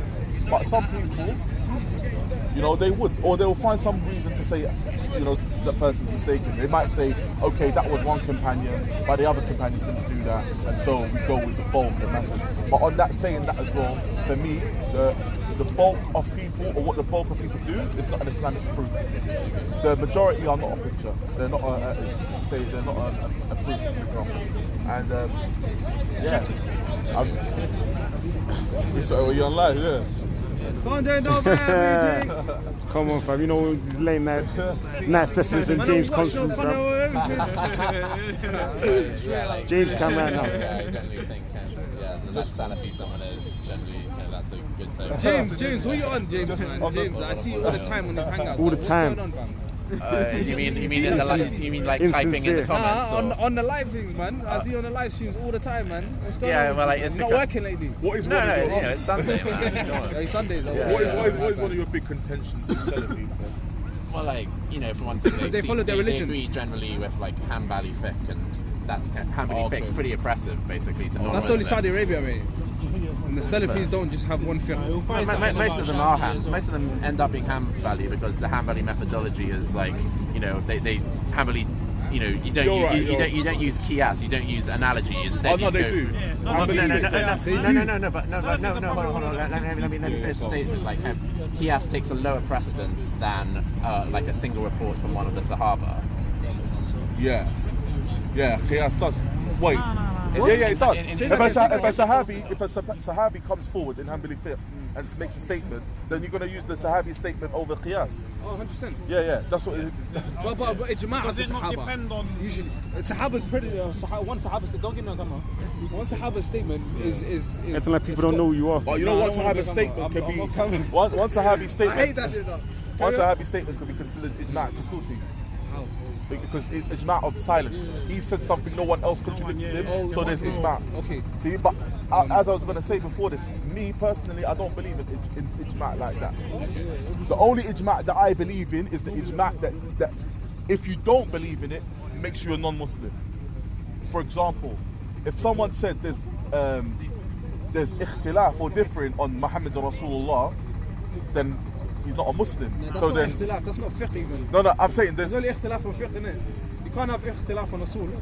No, but you can't. What I'm saying is, yeah, people will say that there's ijma' in certain things, yeah, that have there's no dalil for it. Okay, that's different then. That's different. Okay, so I'm saying, yeah, the only thing that ijma' that you can establish, that which is firmly established in the Quran and the Sunnah. Other than that, yeah, like. And the Sahaba. So how do we establish ijma' Sahaba? Okay, if the Sahabas didn't have another opinion on the matter. Right, see, that's the courts. Right, so like how we would know you... Sahabas have different opinion on certain matters. Right. But then even in those matters, you choose one of those opinions, those difference of opinions. That's fine. You can't bring a fourth opinion. You know? Okay. Say they have 3 opinions, you can't bring another, introduce a new one. We take one of those opinions. But we don't just take it, we go with the one that's got the most evidence. We go with the one that's got the most evidence. Like, I could give you an example. Like, when it comes to... But that's what ijma' though, innit? That's going to the delete that's closer to the truth. No. There's multiple difference of opinions. Say there's like 3 difference of opinion. No, it's not qiyas. It's... Bless. Let's go.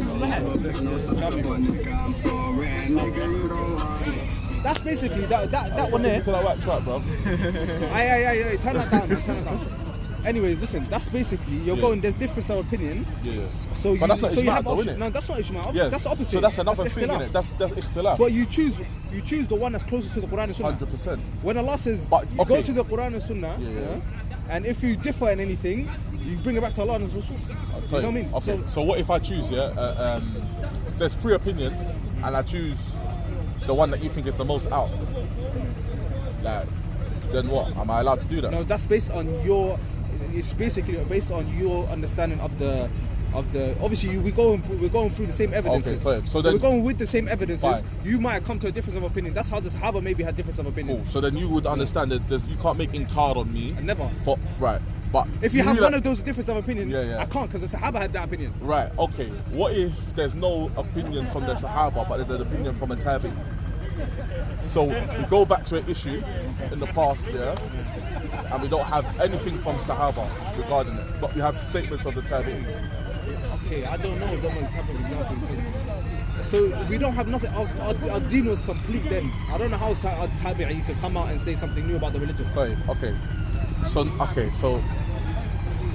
that kind of refutes the ijma' though. It's basically saying that's an opinion. And that's the reason why it refutes the ijma' is because whatever was not there at the time of the messenger, that was introduced after is not deen.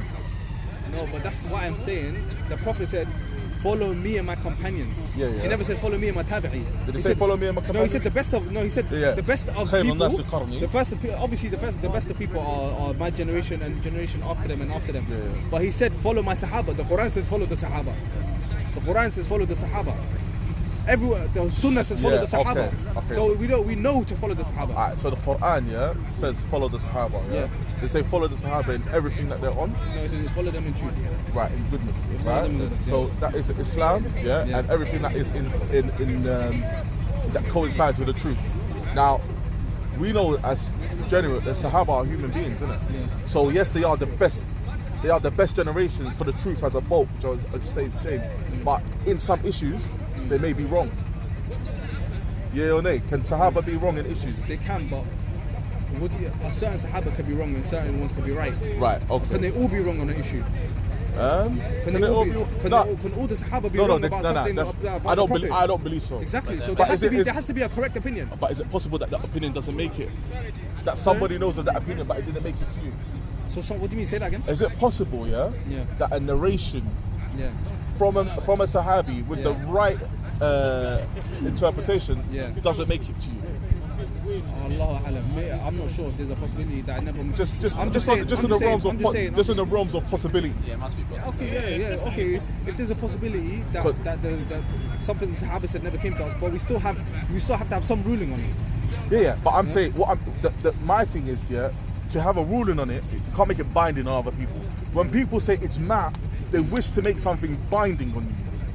Yeah, when people say ajma' as-salaf ala kadha wa kadha, ajma' ala kadha wa kadha, normally it's in issues, yeah, where there's no clear-cut hadith or ayah that goes with it. Then that's not an ijma' then, is it? No, but people claim ijma'. That's wrong then. You can't just claim ijma' if there's no ijma'. But do you know there's how much ijma' that's claimed that no one can substantiate? Like what? Give us an example. What do they say that's an ijma' that people say is an ijma' generally that there's no ijma' on? So the Sahabas never. I'm not sure. No. I'm not sure. I'm not sure. Like, when you say, for example, that Sahaba have agreed that offensive jihad is allowed. I'm not that. The Prophet had offensive jihad. Yeah, so I know if you're saying that, like, do you think it's right that in the future, if there's another Islamic state, that Islamic state should send out messages, and if they don't convert to Islam and they don't agree to pay jizya, then make war against them until they do? Like, do you really think that's the ideal way to practice Islam? That's a completely different subject. We could talk about that one. You was talking about if there's an ijma' or there's a difference of opinion. You said that one's a difference of opinion. I said the Prophet did it, so there's no difference of opinion on that. If the Prophet did something, there's no difference of opinion. But if you want to go into another topic, that's a different one. We're talking about if there's a difference of opinion. Okay. The Prophet said he's going to bring that out and show us. There can be no difference of opinion when there's ijma'. Oh no, what did you say? You said there's going to be an ijma' on something, but there's not really an ijma'. No, what I'm saying is there are a lot of Ibn Abdul Bar, yeah, and many of the Nuqal, people that said there's ijma' on something, had no asas for it. There's no basis, there's no way to. What scholars said? Yeah, scholars have made these things. They said there's ijma'. They have no. There's no way to find out that everyone agreed on it. What you might have is 10 statements, one statement, 3 statements, but they're saying there's ijma' because we don't have any narration that goes against it. Okay. And I'm saying to you, just because that hasn't reached but we can't you, say how, if, and whatnot. Then you can. This is you have to. Just because that's crazy. Then you could say that how the Quran might not be complete, or you might go crazy with it. How can you make up stuff? That's another one. How can you though? You can't keep saying if. You can't. You can only go off what we have. If we believe our religion is complete, you can't keep saying if this is that. You can only go what we have. But what I'm saying is, going off what we have, it's not the same as saying this is it. It's only this. No, this is it based on what we have. No, that's not what he said. That's what I'm saying. But if they're saying there's an ijma', that means all the opinions on this specific topic has one view, and that's true. Right. All the opinions. There's no contradictory statement. No, all the opinions that you have, you don't know of the opinions that have gone forth that haven't reached you. So you can only say based on what I have, this is what I'm going with, and that's as far as you can. When you say ijma', consensus, consensus means everyone is in agreement. If you believe in possibilities, how do you know that that was the only opinion and there was no difference of opinion? So there would not be any other hadith or anything. That's why I'm saying to you, ijma''s not a proof. Ijma' is a proof. It's not a proof. I'm saying because you can't establish it. The Prophet said, ijma'. The Prophet said that my ummah will not disagree. They will not disagree. Alright, so what's the hadith? لا تجتمع أمتي على ضلال. My ummah will never gather upon misguidance. Yeah. Right. There's a semantical play I could put in it, but I forget that. Okay. The ummah, is it only the ulama? No. So if I haven't agreed upon something, or if someone at the time of at the tabi'in, didn't agree upon something, can we claim that everyone had ijma'? No, but the ummah, what takes me out of the ummah? No. The reason why this hadith makes sense is that even if it's the layman and whatnot, and including the layman and the scholars, that they will not all agree on something that's batil. But they would have difference of opinion on certain matters, no doubt. But they won't all agree on one matter that's batil. Right. That's what I'm saying. Okay. That hadith still stands 100%. As in its understanding. 100%. Yeah. So what we're saying is that if there's an issue, and not everyone's agreeing on it, then it can't be dalal, then, isn't it? No, if there's an issue, what do you mean dalal? So we're saying the hadith says that my ummah will not gather upon misguidance. Yes, so I'm saying does that mean that if the ulama come together and they gather upon a ruling, and then someone from the layman says he doesn't agree with it, does that take away from the ijma'? if someone from the layman doesn't agree with it. I don't think it does. I don't think it does. I don't think it does take four men. This is the standard statement of. Because I think what you're taking ijma is everybody, whereas ijma is just the majority. No, ijma is not the majority. Ijma is consensus. Yeah, it means consensus. Consensus means consensus doesn't mean it means the most. Every single Muslim. Jumhur is the most. So you will find that the fuqaha say that the Jumhur are upon this. That's the majority. But ijma, consensus means everyone without fail. There is no objection. But every one of the scholars. Those that have understanding of the religion, though. Yeah, but the hadith doesn't mention everyone that has understanding. It says the ummah. No, the ummah. Look, the ummah won't agree on misguidance. Okay, but your one was the opposite, the other way around, right? So if all the scholars agree on something and the layman disagrees, would that mean that ruling doesn't stand? Yeah. Would that be that take away from consensus? Okay, but that's the other way around. That's not a misguidance. They all agree on something. That's not a misguidance. I'm not saying it's a misguidance. No, but I'm saying if someone has a difference of opinion, that doesn't mean Is that ijma? If they all agree upon something. If those that have understanding of the religion have one particular view on something, then that's ijma. Okay. Where did you get that understanding from? With the understanding that the scholars are ijma. Yeah. Because it can't be just everybody. Why can it not be? It can't, because everyone will have a different. There are people that call themselves Muslims that have different opinion on everything. Okay. So let's say now, all the scholars wanted to agree on something now in this day and age. How would we establish that they all agreed on it? What, some new thing? Yeah, just something fickle.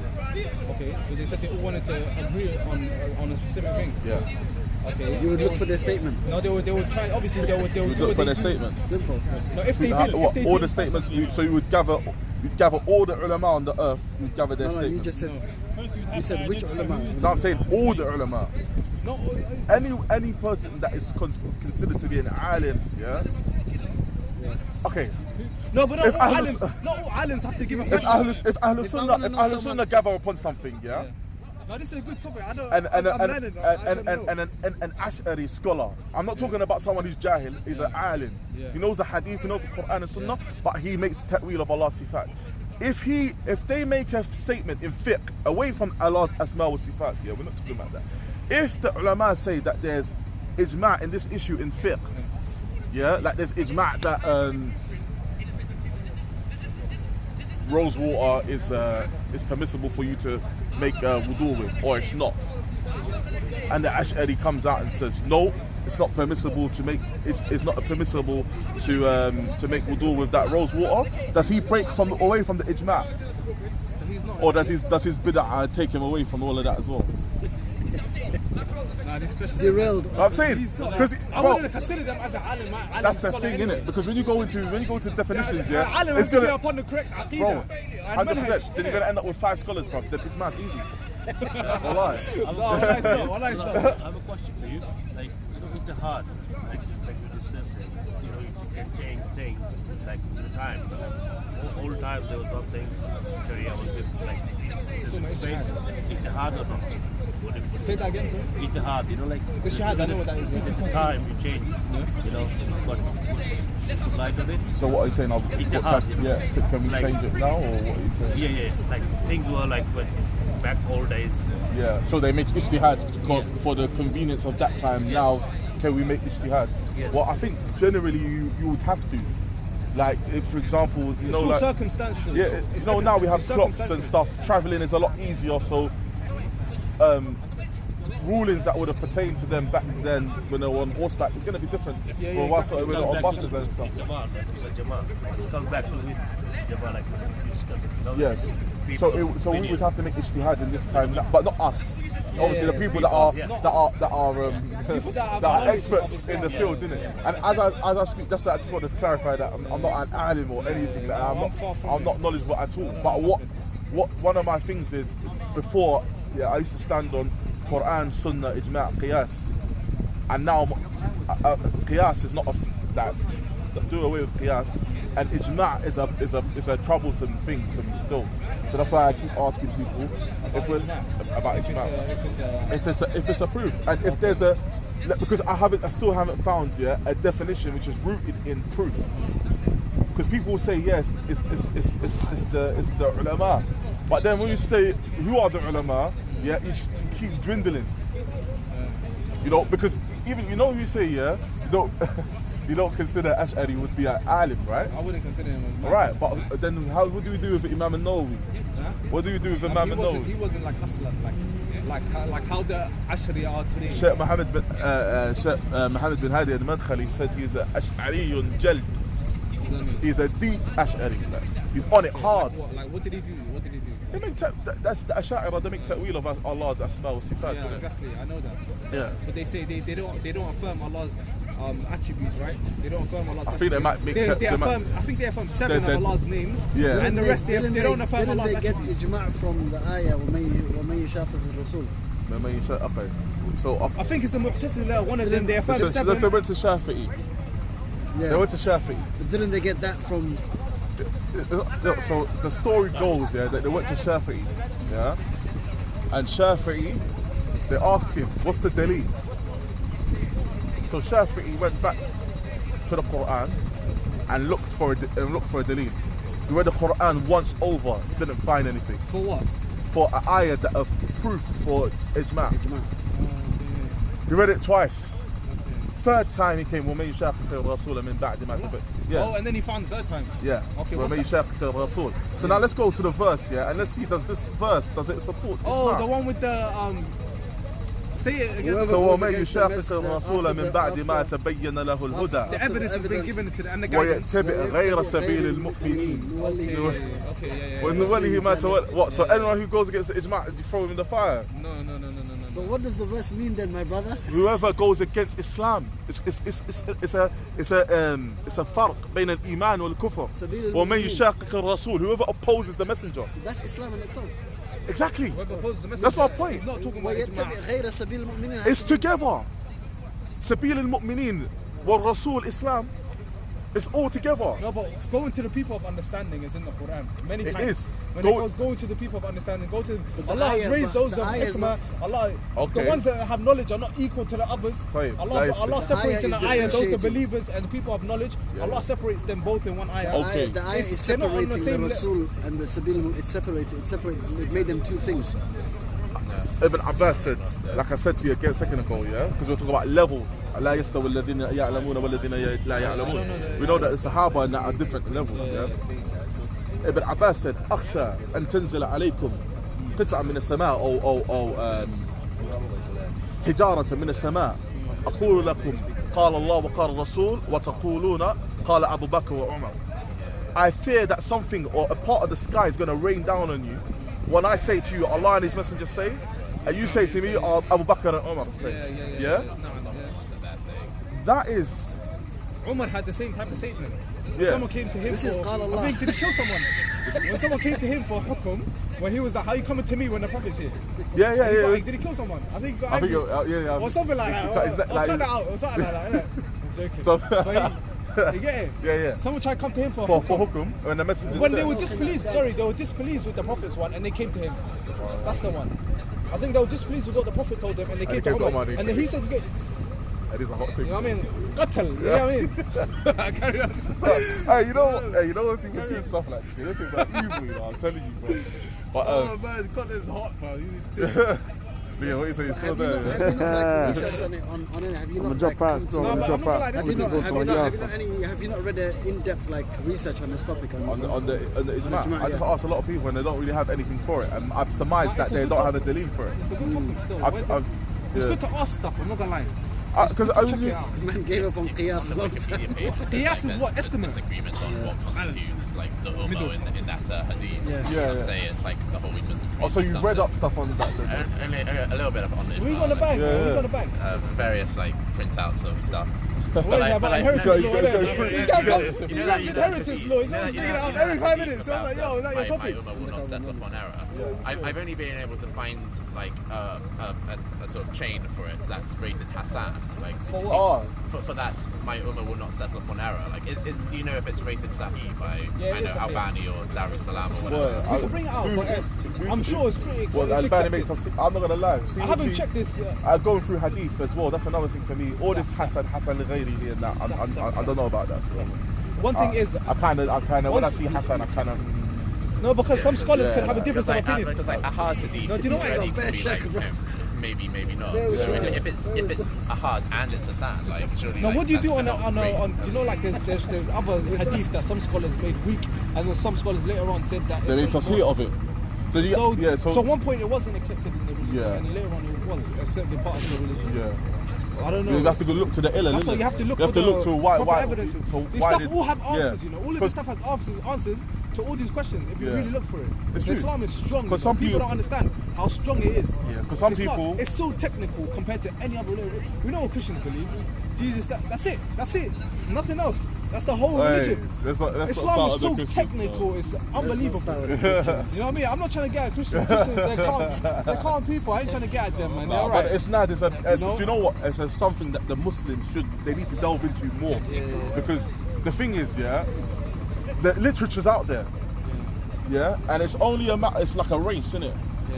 The people who want to discredit Islam will race towards it. Don't you think as well? And we need to be more competitive.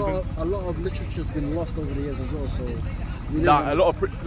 yes, literature has been lost. Wars and whatever. But I'm saying, even like going back to like, there's a lot of transcripts and stuff that are in libraries in certain countries even the British that Museum, that you can't get to. Exactly. But we definitely need to do a lot more striving when it comes to like hadith work. Definitely, bro. True. Now, I think taqleed and that, what people do sometimes, it's a bit, you shouldn't do that. Yeah, sometimes people take stuff. No, but generally, it's okay. But when you question something, check it out. Yeah, but a man will say to you, but who are you to like say that you should be a muqallid? Some people are happy to be blind followers. Have you not been to any conferences where you asked anyone? I haven't been to any conferences lately, bro. I went to one last week. I was at Birmingham. Listen, Birmingham. Actually, listen. The last Birmingham conference I went to. I was at a few, bro. I was at a few. I was in Birmingham. This guy took a So, like, what was it? Was it good? Yeah. Well, it was really good. There was scholars in that, man. There. Who was there? There was like Sheikh Saleh al-Jabari. You know, there's many. I forgot all their names. You know, there was like 4 of them. Was there anyone in person? They were all in person. Okay. They told this one was usually sometimes they might be like. No, I went back and forth. Okay, I was at a few messages. Don't let them know you did that, though. They know still. They saw on Snapchat. They saw his snaps in green lights. Bro, listen, the last one I went to, the first thing I sat down, all I heard was, Yahya's this and Yahya's, and I said, I'm fine, this, I'm not coming back. Where? In Birmingham. As soon as I sat down after 2 rakah, all I heard was, Yahya's qabih and he's a foolish man. Just go up and left. I said, fine. Where? Which message? What other message is going to say? No, it would have been. Yeah, we know, What's wrong? You know what time it is, bro. But even with this, it's long Shots anyway, fired. bro. It's long. Hey, bro, this coming is a dip, fam. You see? Alright. Let me speak to Mama. But it's a very interesting topic. No, I loved it though. I'm not gonna lie. I liked it there, man. I'm gonna go next year. But listen, I know They were because talking about that topic as well. You know the whole conference. It was about that one. what was it about? The names and attributes of Allah. Okay. It was about the names Oh, and so they attributes started talking of Allah. about Asha'ira and They started Mu'tazila and that. Mu'tazila, all of that stuff as well. Bro, another deep thing is qadr, bro. And not many people talk about qadr. Yeah, it's confusing, bro. Like decree. Okay. And what, free will and all that. Yeah. Okay. It's a topic. I don't want to open a can of worms, but it's something that we. When people try and get technical with it, I think it gets confusing. I think simplistically, it's okay. Me, I just stop at antum la. Yeah, that's what it is. You just have to be simplistic. Yeah, to be honest, in this field, yeah. Do you know why? When you start going deep into when I can't think of the thing is, when the Prophet used to tell the Sahaba something, and there's so many hadith on this. When the Prophet used to tell the Sahaba something like, he told the hadith. The Prophet said this hadith about take care of us. The Prophet said a hadith about Allah, Allah laughing. Allah laughs. And then the Sahaba said, Allah laughs. And then Allah said, Allah laughs. And he said, how can I despair from Allah's mercy from a Lord that laughs? They never asked the questions. How does he laugh? Why does he laugh? This is that. No, they didn't ask them questions. Why did the scholars, why did the Sahaba not get into it? They didn't get into so much weird stuff. The stuff we get into now, they didn't get into that. Why? Because it wasn't necessary. Okay. The things the Sahabas never dealt into and tried to expand on, we leave it there. Just like why do you think all these other places, the Asha'ira, why do you think the Asha'ira and that went astray when Allah's names and attributes? Because they try and delve in it. How did Allah look? Why does Allah see? Why does Allah hear? But what happened at the end? They started rejecting Allah's attributes. They started affirming only a few of His names, saying Allah. Do you know what they affirmed? Only 6 of His names. Only 6 of His attributes, and none of His attributes. Some other sects like Mu'tazila and whatnot, they went even more extreme than the Asha'ira and others. You know why? Because they started delving into topics like this. You just affirm. You affirm what Allah affirmed for Himself, and you don't delve onto it. You don't go further. You don't go further. Cool. What about? Leave it as that. Okay, so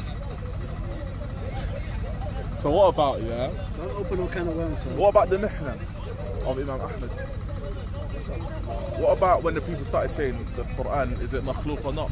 No. I think that I personally think that's one of those things people went into and they shouldn't have. And Quran, Kitabullah, that's it. That's why a scholar said they should or shouldn't. They shouldn't have delved into whether it's created or it's not created. It's not the purpose of it. It didn't bring any benefit to the ummah to argue on whether it was makhluk or not makhluk. Was it muhdaf? What came out? So many fallouts, killing, takfir, all of that stuff. It weren't. There was no benefit in it. And I'm telling you, I'm gonna get refuted, but I that's don't why care. you stop at certain points. Even Why would that you one get you said. refuted for that? No, because have you not heard the statements of the scholars about Imam Ahmed? If it wasn't for Imam Ahmed and if it was for Abu Bakr at the Harb al-Ridda and Imam Ahmed, they saved Islam. Was Abu Bakr. I'm saying that him getting involved in that. Ahmed ibn Hanbal and Abu Bakr, they said were the two. No, but don't you think he had to defend that position so that people wouldn't get confused by it? Someone had to step up, isn't it? You have to step up if people are spreading something. They're stepping up and saying don't get involved, yeah, and then they're stepping up and taking the opposite angle. They said the Quran is makhluk. He said ghayr makhluk. Then they started both arguing about the conditions of the people who say both things which neither have been legislated. Allah doesn't say in His book ghayr makhluk or makhluk, and I'm not saying that it's created or it's not. That's it. The ilm is with Allah. Yeah, going into it and fighting up and mentioning statements that were never preceded. Sahaba never thought about that stuff. No, but Ahmed ibn Hanbal was right, and he was right. That's why when he was one of the greatest men, they actually say him, Abu Bakr, and him after. When it comes to these type of when fitness break out and whatnot, it was Abu Bakr. Okay, I'm saying people like Dawood al-Zahiri, yeah, in his time, were boycotted, yeah, because they held middle ground. That is a fitna. That's all I'm saying. That people were abandoned. Bukhari. Just for saying I don't know. Bukhari. When Bukhari started talking about the salt, the voice of the person reciting this makhluk, but the words are not. They started boycotting him. That's why there's sometimes there's when it comes to opening up a can of worms, sometimes it's not necessary. That's why so many other sects went astray for that specific thing, and we've seen this through history. Yeah. Why do we want to follow them? Why would we go down the same path? Do you know how much fitna that's going to bring about? How many sects went crazy because they started trying to explain things, saying how does Allah see, how does He hear, how does He do this, and what did they end up doing after? Rejecting it. Yeah. They started rejecting everything. Why? Because they couldn't keep just Allah's names but not attributes. Some of them said we're not going to follow the Asha'ira. They came after the Asha'ira. They said they're stupid. They're affirming the names. They're saying Allah is the most seeing, the most hearing, but he doesn't hear, He doesn't see. What's stupid? They said, well, look, we're going to reject all of it then. They're dumb. We're going to reject all of it. And then became more and more extreme on their bid'ah, and then they started, not even bid'ah, on their shirk, on their takes them out of the fold of Islam. If the Quran Wait, what, the Asha'ira, would you consider them outside the ones that came after them, the ones that reject Allah's names and His attributes. Okay, or like Jahmiyyah. The ones that reject Allah's names and attributes and kafir, they kuffar. If the Quran says to use your reason and use your thinking, then where in the Quran does it say not to do that because it will open a can of worms, or what guidance does it give about not thinking about certain issues? I think the guidance is when it comes to Allah's names and attributes and Allah's nature. That's stuff that's solid for us anyways. That is something that is already beyond the realms of our recognition. Exactly. Identifying an all-powerful or all-hearing, unseen being. I think when it comes to that basis, we can never fully understand it. So you're trying to go. You can't fully. I'm not saying you can't dabble in it. There is some like a perimeter where you can go, but I think delving into certain things and then imposing them upon other people and that sort of philosophy of, and then saying that makes sense according to me. Yeah, and then like applying, a lot of it had to do with applying like manta and like applying logic and philosophy from like Greek philosophy and all of that stuff. Socrates, that affected. That's how so many people went astray, thinking, "Oh, this doesn't. I don't understand this. or something like that." That's why they say Muslims are not critical thinkers. In this situation, the question you asked, it's like no, things are fixed. It's not about being critical. Yeah. It's just the way it is. Are his companions, the people that lived with him, ate with him, slept with him, prayed with him. These people were the best of man at that time. They never delved into these type of arguments.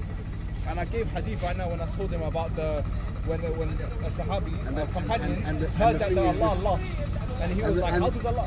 He doesn't say, how does Allah? If there's no limit to critical thinking, when do you ever come to a position? I'm actually going to die 30 seconds. You get it?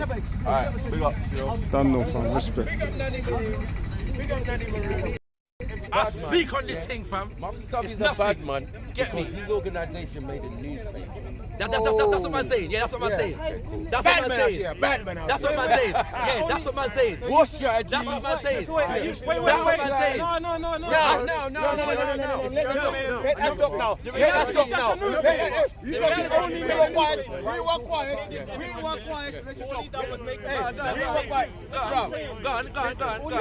Go on. Bring it. Go on. We were having over an hour. We asked for one simple question. What is a blueprint? For 1 hour, we were talking. Listen. Then in the end, we said, let man talk. I'm kept quiet. And what else we get? Newspaper. You kept quiet. Newspaper. Yeah. That's the voice. First of all, that's not even what I said. That's not even what I said. The voice for the old days. That's the funny thing. That's not even what I said. That is not what I said. That is not what I said. We kept quiet. That is not even Now, what I said. I'm going to give you the success story, the blueprint. Them man don't really. I was built for this. Them man don't really. All day. Built for this. Okay. Built for a newspaper. 2 o'clock in the morning, you wake me up. I deal with this, fam. I bury any guy, fam. And I wonder. Next week we'll do it again, and I'll bury you again. How long will it take? It's nothing. Red, black, and green, my G. Red, black, and green. All day, every day, life. 365. You get me? No long thing. Rise, you might erase. You can accomplish what you will, fam. It's nothing. You get me? Africa for the Africans at home and abroad. It's nothing. It's what we do. Newspaper. And he had a magazine as well. What was about the newspaper right now? And what? You get me? But I noticed that you're not asking me. I noticed that you're not asking about the government in exile though. I noticed that you're asking about the government in exile though. You get me? I noticed that you're not asking about that. You get me? I noticed that though. It's nothing. Didn't get me. I bury any guy, any day. And anyone at home. What some of this smoke? Get me? Alright, go on, bring it again, innit? Bring it again, innit? I'll bury you again right now, it's nothing. What? Bring it again right now. What you accuse us of doing. Yeah? Right, so my point is, you're saying like, it's a newspaper thing. Yeah. Right? So, world renowned. Millions of people are reading it. Did Europeans have a flash delivery on time? Visit today in Zimbabwe tomorrow. Express. Illegal. No long thing. Jeez. Did Europeans have access to this newspaper? The world has access to this newspaper. Right. Did Europeans have access to this meeting? Nah, bro. Allow it, bro. Hey, Mason. The meeting. They have Why would I answer that if I was? He asked me a question talking to him then. He spoke over you to me. First of all, it wasn't a meeting, it was a month-long convention. There were certain aspects of the convention that were public, there were other aspects of the convention that were private. So there were journalists and the kind of things who reported on the convention, on certain the public settings of the convention. Europeans. And there were Europeans present in a journalistic capacity at the convention. And they have access to the newspaper with your supposed hidden plans in it. This is what I'm saying. You see? You see that? You see that? Wait. What kind of clever battle strategy is this? These European journalists, who was there? You see that? Who was the reporter? Yeah, go. Which one? You see that? It's the Daily Bugle. You see that? They were going back to the Bugle, man. You see that? Huh? You see that? Now let me show you. You know the one Superman. Let me show you the dishonesty of Maku now. Oh, what's that? I never said to Maku, that Marcus Garvey put his secret plans in the newspaper. The Metropolis. But wait, Maku knows that, Maku knows that. Was Spider-Man, innit? Maku knows that. Right. Maku knows, that I never told you. I never said that Marcus Garvey's secret plans were in the newspaper. So he threw that in there, you know what I'm saying? But you see, a lesson man, would have been swayed by that. But I'm a Garveyite, fam. I do this night and day, fam. Get me? Nothing, fam. It's nothing. I bury any guy. Come get buried again. That's what Garveyites do. They run Come get buried again. with a copy of the old magazine. Now we got there. Come get buried again. Now we got there. Come get buried again. Now we got there. Because in the magazine, no, fam. Right now, this is we're getting there. This is the by step. We bro, will get to bro. We've already been through this. We've already been through this. Yeah? We have. Zipper mark. We have. Body bag. You asked me. This is a body bag. Yeah. When you finished, all right. A body bag in a body. When you're finished, yeah. Right. Again, yeah. You're asking for the blueprint. Yeah, of an organization. You said it in the paper. You said it in the newspaper. Excuse me. No. Now we're going to now. Put it on the newspaper. 5 words and both of them jump. Put it on the paper now. Put it on the paper. Excuse me. Wait, what's in the paper? What edition? Excuse me. The edition, the date, the edition. Excuse me. I can go look for myself. I know you're going to tell me. Excuse me. The newspaper is one success story in a blueprint. No, you know. If you're asking me to, if you are asking me, are you changing your words? No, I'm not changing my words. No, I'm not changing my words. You can watch back the video, and what I said to you was I was going to give you an example. I was going to give you. I didn't say that. You see what I'm saying? No, I didn't say that. I did not say that. Yeah, you did. I did. You see what I'm saying? Yeah, you did. I never said that the blueprint was in the newspaper. No, you know he did. I know you know he didn't. Like, I know you both know he didn't. This is why I love content over everything. That's why I'm not. Because in the week this is going to be on no the internet, editing. No and editing. everybody will know, editing. and everybody will know that Shakara did not say that Shakara did not say that the blueprint was in the newspaper. All right, hold on. Right now, this is the organization that started in 1914 and still exists today. I'm actually a member of this organization. Last Friday. Right. It's not possible. It's not possible, for me to lay out the entire blueprint, especially in a conversation like this when you man ain't listening. 1 hour, one hour. Yeah, a man can tell me the simple question. That's why kids don't learn. Because you take too long. My kids ask a simple question. Patience. A kid asks 1 + 1, you're telling me. You know, back in the day, we have to listen to your mom or your aunt or something. 9, then take away 5. You lost 5. What you're showing. Longer team, bro. What you're showing. What they're showing is their lack of discipline. Garvey's what they're media showing skills. is their lack of discipline. Because in a war, a war requires extended levels with the newspaper of conversation. A war requires extended levels of concentration over extended periods of time. You man don't have it. You man don't have it. You man don't have it. You man don't have it. It's clear. It's clear. It's clear. You don't know about Marcus Garvey. You don't know about war strategy. Right? You don't know about blueprints. You don't know about propaganda. You just don't know. You just don't know. Y'all are some not knowing brothers. Sway, ain't gonna answer. Sway, ain't gonna answer. Sway, you ain't gonna answer. Sway, sway, you ain't gonna answer. Sway. So Sway, you ain't gonna answer. Sway. Let me get this straight. Let me get this straight. So you don't want me. I gave you a submission of the blueprint. I gave you the propaganda element. So you don't want me. So you don't. What's going on? Look at this guy. What do you mean? What's wrong with this guy? Romanticism. You love Garvey, cool. He's an idol, cool. Love man. Yeah? Some good things. But Love he's man. blue. Yeah, he's done some good things. Fam, And he wasn't a warrior. He wasn't into fighting. I'm being kind to you at the moment, you know. He was into taking these people I'm being very kind to you at the moment, you know. Yeah. I'm being very kind. Lipton. Because the level of ridiculousness that people are going to see when they watch this video, is amazing. Like, I'm being very kind, you know, because I love you. No one is going to care. Yeah, you're my brothers and I love you. You're my brothers and I love you. And I'm trying to make it. I'm trying to make it look good at the moment, you know. But you're not helping, man. Like you're not helping make it look good at the moment. You get me? This is why they hate Rasta man as well, bro. They see Rasta man bringing that highly slash and Garvey, and this is why they put you down to you're hugging them. And they're putting your prophet down. They're my brothers. They're my brothers. Putting your prophet. What are you talking about? They're my brothers. You're mocking the team. Them man are mock the team. They're my brothers. He looks like you're Sticky by your dog. You know why? Garvey defected. Why the man of Garvey defected? I don't have no tattoo. Marcus Garvey told me that, you know. Man's defected. I for love my brothers and sisters. Yeah. I for love them, you know what I mean? I for love them. I know it is. And anytime they want to get buried, they can come get buried anytime, you know. Because I love them. I'll bury them, I dig them up, and bury them again. I love them, man. Are you a Messiah? Get me? I love them. Are you a sacrifice? I'm a Messiah. I don't need to be a Messiah. I'm a Messiah. You get me? A Messiah is Marcus Messiah God. Alright, he's a martyr. Yeah, get me? Messiah was it. You get me? So you want to get married some more? Is that what it is? Like, He's a martyr. You know what I'm saying? I didn't hear what you said, sorry, come again. Nobody messed with him. Yeah. No, I didn't say some are cool. What I said is that there are different types of masons. Okay, so some are cool, Right. isn't it? You get me? No, there's an African order of masonry that needs to be properly understood. So that's what Jay-Z's doing, yeah? He's a British. No, he's like, see what I'm saying? This is silliness. No, So, ask him, bro. Jay-Z puts on the hood and he's Illuminati, fam. No, bro. Listen to this, bro. Why you going? I'm asking you, you said Sam asking. Yes, go ahead.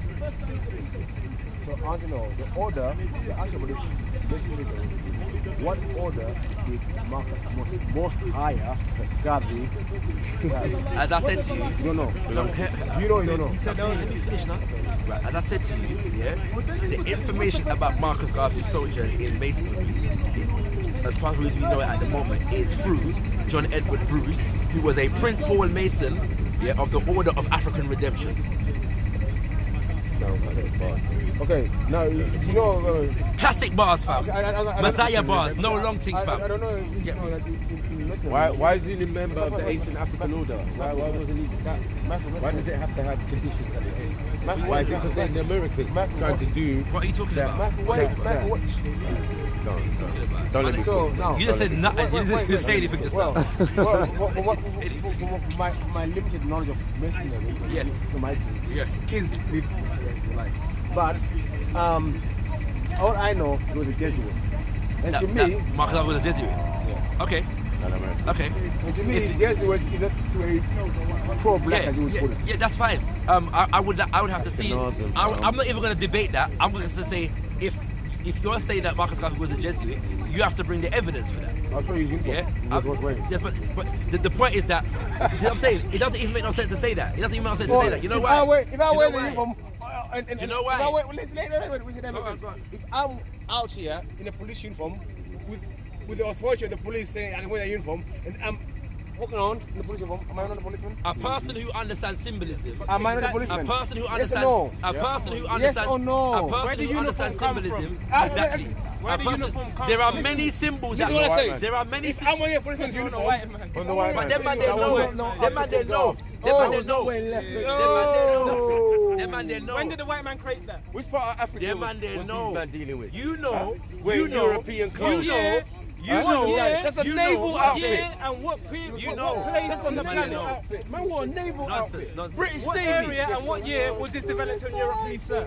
That's nonsense. Please, sir. What year and what area in Europe was this knowledge developed, please, sir? Now, let me explain why he was a Jesuit. Let me explain why he's a Jesuit. For any dumbass Garveyites, right? Let's get this right. Yeah, that purple sash that he wore, over that naval uniform, right? Look it up. Is also the same purple sash that the Queen wears. And what order is she in?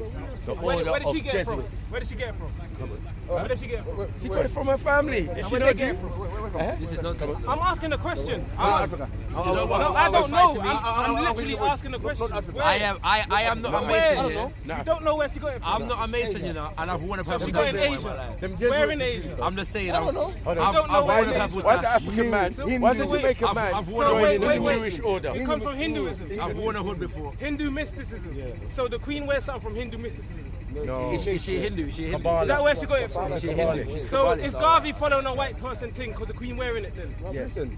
But she got it from where? My thing. Nonsense. Where did she get it from? I said, But what's Hindu? There are Masons. There are Masons that wear arms. black. I said Masons that wear arms. I said, where did she get it from? There are Masons that wear arms and the eye of Heru. There are Masons that wear them things there, bro. There are Masons. But you don't know that he was in the order. You can't tell me that because he wore a sash, he was a Jesuit. That don't even make sense. It's nonsense. Man brought you, hold on. The funny thing is, man brought you John Edward Bruce here, who is a documented Prince Hall Mason. So if you want to know what order he was a part of, yeah, that's the order. You want to bring me a sash and a fam. Hey, Chakra, I'm very guys regular, fam. I'm very guys regular. You want to get buried in the My hangout? talent to Chakra. You want to get buried in the My hangout? talent to Chakra. I'll bury you on the hangout. My talent to I'll bury Chakra. man on the hangout. My talent to Chakra is to bring his Leo about what that uniform is always wearing, what belongs to the order. Fam. And he says what? No. What order he said was? Fam. What order he said was? No. Hall What Mason. order he said was? Prince Hall What Mason. order you said it was? Prince Hall Mason. Make it clear, bro. Prince Hall Mason. Make the order clear. And I'm making it clear. Hold on. I'm making it clear. What I said. I said Jesuit. You remember I said. You remember I said from the very I never beginning. saw him with the white gloves. Remember I said and the skirt thing. Remember I said that the Prince Hall Masons wear. Remember I know said, what the uniform is. Study, man. Remember I Study. said Get me? Study these things, man. Prince Hall Masonry. I wasn't here to go in depth about masonry. I was talking about Marcus Garvey. I'm talking about Right. masonry. And his thing in the masonry. And I'm saying, no, because before,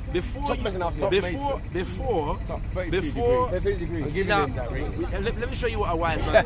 Let me show you what a wise man would do. I'm giving him that rating. Let me show you what He a was wise man 33 at least. Hey, if you don't see him tomorrow, you know what happened. You know what happened. Most humbly.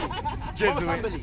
Because to be honest with you, yeah, I'm not like it's a topic of interest. I'm obviously not as obsessed with it as you. Yeah, in terms of Marcus Garvey and Mason. No. Hold on. Humbly. I suggest. Humbly. Hold on. Humbly. No, wait. Let me finish saying what I'm saying. Let me finish saying what I'm saying. Alright? Let me finish saying what I'm saying. Right? I'm saying to you, that if you're that concerned about Marcus Garvey as a Mason, but that's what you bring to the conversation. Fine. But it makes sense then in your research and study to research and study Prince Hall Masonry. No, we know that already. Prince Hall Masonry, John Edward Bruce, and what that meant and represented to people. Yeah, right? So if you're going to bring me a Jesuit thing, if you're going to bring me a Jesuit thing, okay, it makes sense, and I'm putting to you Prince Hall and John Edward Bruce, it makes sense for you to study that before you enforce the Queen Elizabeth nonsense. I'll say that humbly, innit? So you don't do that. This man was in England. Take my foolish advice, innit? Get me? You know when a man was in England bare time, the whole of Masonry. What the hell is this guy? You know what I'm saying? Prince Hall Mason. Any guy can be a baby to a Yorkshire or a... Any guy can get him, bro. So if I was to get buried in the hangouts about Marcus Garvey, I can get buried. Buried. Never do. Yeah? Buried. Never do. Buried. You'll follow your Messiah. What? Buried. You'll follow your Messiah. Buried. Yeah? The Leo. I was get buried, I can get buried, fam. Buried. He's saying that the Jesuit order is a good order to follow. I didn't say that. Yes, you did. No, I didn't say that. Don't feel bad. This is what I'm saying. That's how they heard it. But they wanted to hear. I didn't say that. But this is why we love content over everything though, because the man them can just check that no love thing. You get me? What I said to you was what I said to you was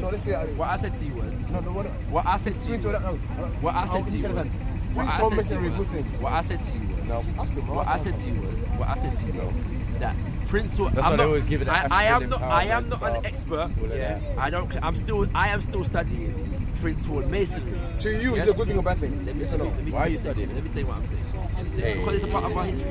Let me say what I'm saying. Oh, history now? Yeah, let me say what I'm saying. No, because it's part of the blueprint. What is not history? Tell the truth. Tell the What truth. is not history? Tell the truth. It's part of the Anything that we blueprint. study is history. part of the Anything. blueprint. Anything. It's part of the blueprint. Anything. It's part of the blueprint. Being a Muslim part of the blueprint. Stop it. Come again? It's part of the Being a Muslim blueprint. part of the blueprint. It might well be. It might well be. It might well be. It might well be. The extent to which masonry is part of the Mark and Garvey blueprint, I think is rather minimal. But that's You have to be a Muslim. you don't have to be a mason to be part of it. No, what? At all. Maybe. At all. At all. At all. You hear that? You know At all. You don't have to be no mason around here. Most of the Garvey movement weren't masons. And there are people I'm glad that people got Google at home, so they can reference. They can Google it. I'm glad everyone's got ears at home. That's what I'm glad about. You know what ears? From your research. Ears. From your research. You know what you listen to? That's what I'm glad about. I listen very well. You get me? Very well, bro. And if they ain't got ears, they got eyes. From your research. And content got subtitles nowadays. From your research. You get me? That's what I'm glad about. From your research. On Prince one Muslim. Yeah, I believe that what Prince Hall was trying to do was it was serve African people in America. I believe that's what he's trying to do. From what I ain't said so researched far. very much though. That sounds like you opened the first page. Well, unless... Oh yeah, it's all right. Well, Maku, Boom, and dashed it down. if you've got some education from me on Prince Hall Masonry, I'm well prepared to hear it. I'm telling you, You get me? your guy Jay-Z is a Prince Hall that- Mason. Go check it out. Oh, is it? All right, okay. Go check it out. He's not a Jesuit When no you more. sit He's a there- Prince Hall Mason now. Who? Bro. He's not a Jesuit.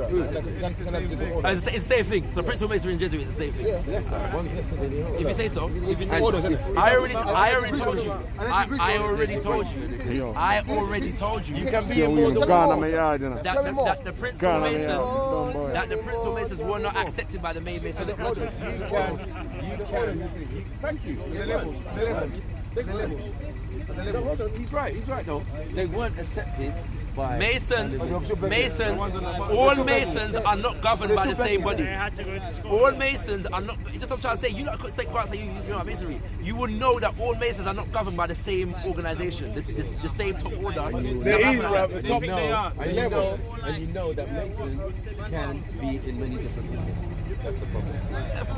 Of course. So if you're saying, right. So when you're ready, fine. So when you're ready, now you have to bring me evidence now, yeah, of how the UNIA ACL and Marcus Messiah Garvey was a tool, yeah, of the Queen's Masonic Lodge, the whore of Babylon, and Masonic Lodge. Show me the thing there. You get me? And I'll bury you again. You get me? I'll bury you again. But when we bring it, you can't bury man with Can't do this 24/7. You can't bury man Red, with black, green. Anyone can get it, fam. It's nothing. What I find interesting about this whole thing, yeah? Is this thing, yeah? What I find interesting, yeah? About this thing is that. Man's getting home, fam. Yeah, go on. My Garveyite pitney. And my Garveyite woman. Okay, you get me? Eating some Garveyite food. It's nothing. Garveyite food. Anyone can give it, fam. Anyone. He said food, Garvey, everything. Anyone, bro. Get me. Garvey brief What's that to the world? It's nothing. What? Messiah brief. And anytime you want on the hangouts, you can get on the hangouts, fam. The man has got You get me? Messiah I bury man regular. Get Marcus Messiah Get me. You know with the big face at the Bit of front. content. Yeah, now we're gonna have to do a live hangout on this We got one. content on that Garvey legacy. You get me? With the black media and that. Independent black media and that. I did that with Shakara, but it's okay. Get me? Red, black and green, fam. Red, black and green, fam. It's nothing. Like you know what it means. Africa for the Africans. You know what I mean? Home and abroad. Those at home and those abroad. You get me? Rise, you mighty race. You can accomplish what you will. The world today is indebted to us for the benefits of civilization. They stole our arts and sciences from Africa. Then why should we be ashamed of ourselves? You get me? And how did he find this out? It must have been while he was a Mason. You get me? He opened their books and blew off the dust and found out what they were hiding. Because man can read, innit? Plain You know and what I'm simple. saying? For real though, like. Now when you start putting out the Delil, when you start... Man can read though, innit? Like, you know what I'm saying? That's the question. You know, like, I you know think that he man found can out. read still. I think being a Mason allows you know what I mean? to go to certain libraries. Because only Masons can read, innit? You know what I mean? Like, you know like that? Only Masons can read, innit? Reading is a Masonic exercise. Hey, so you saying black people should Masonic life? Black power, my people. Africa for the Africans. Those at home and those abroad. You get me? You know what I'm saying? Black Star Line to the world. You get me? We're not Do for your people, but you're not you being know what I mean? Do for self, family. Race first. real. self-reliance, But don't be amazed. African nationhood. Black Star, You get me? Titanic. You know what I mean? You get me? Black Cross nurses, African Legionnaires. You get me? Work, fam. That's what I'm saying. I know, it's ready, man. We put you in the pot and cook But you, how man. much they do? Cooking. That's cool. Don't be offended, you know. When you haven't got an argument, it's mockery.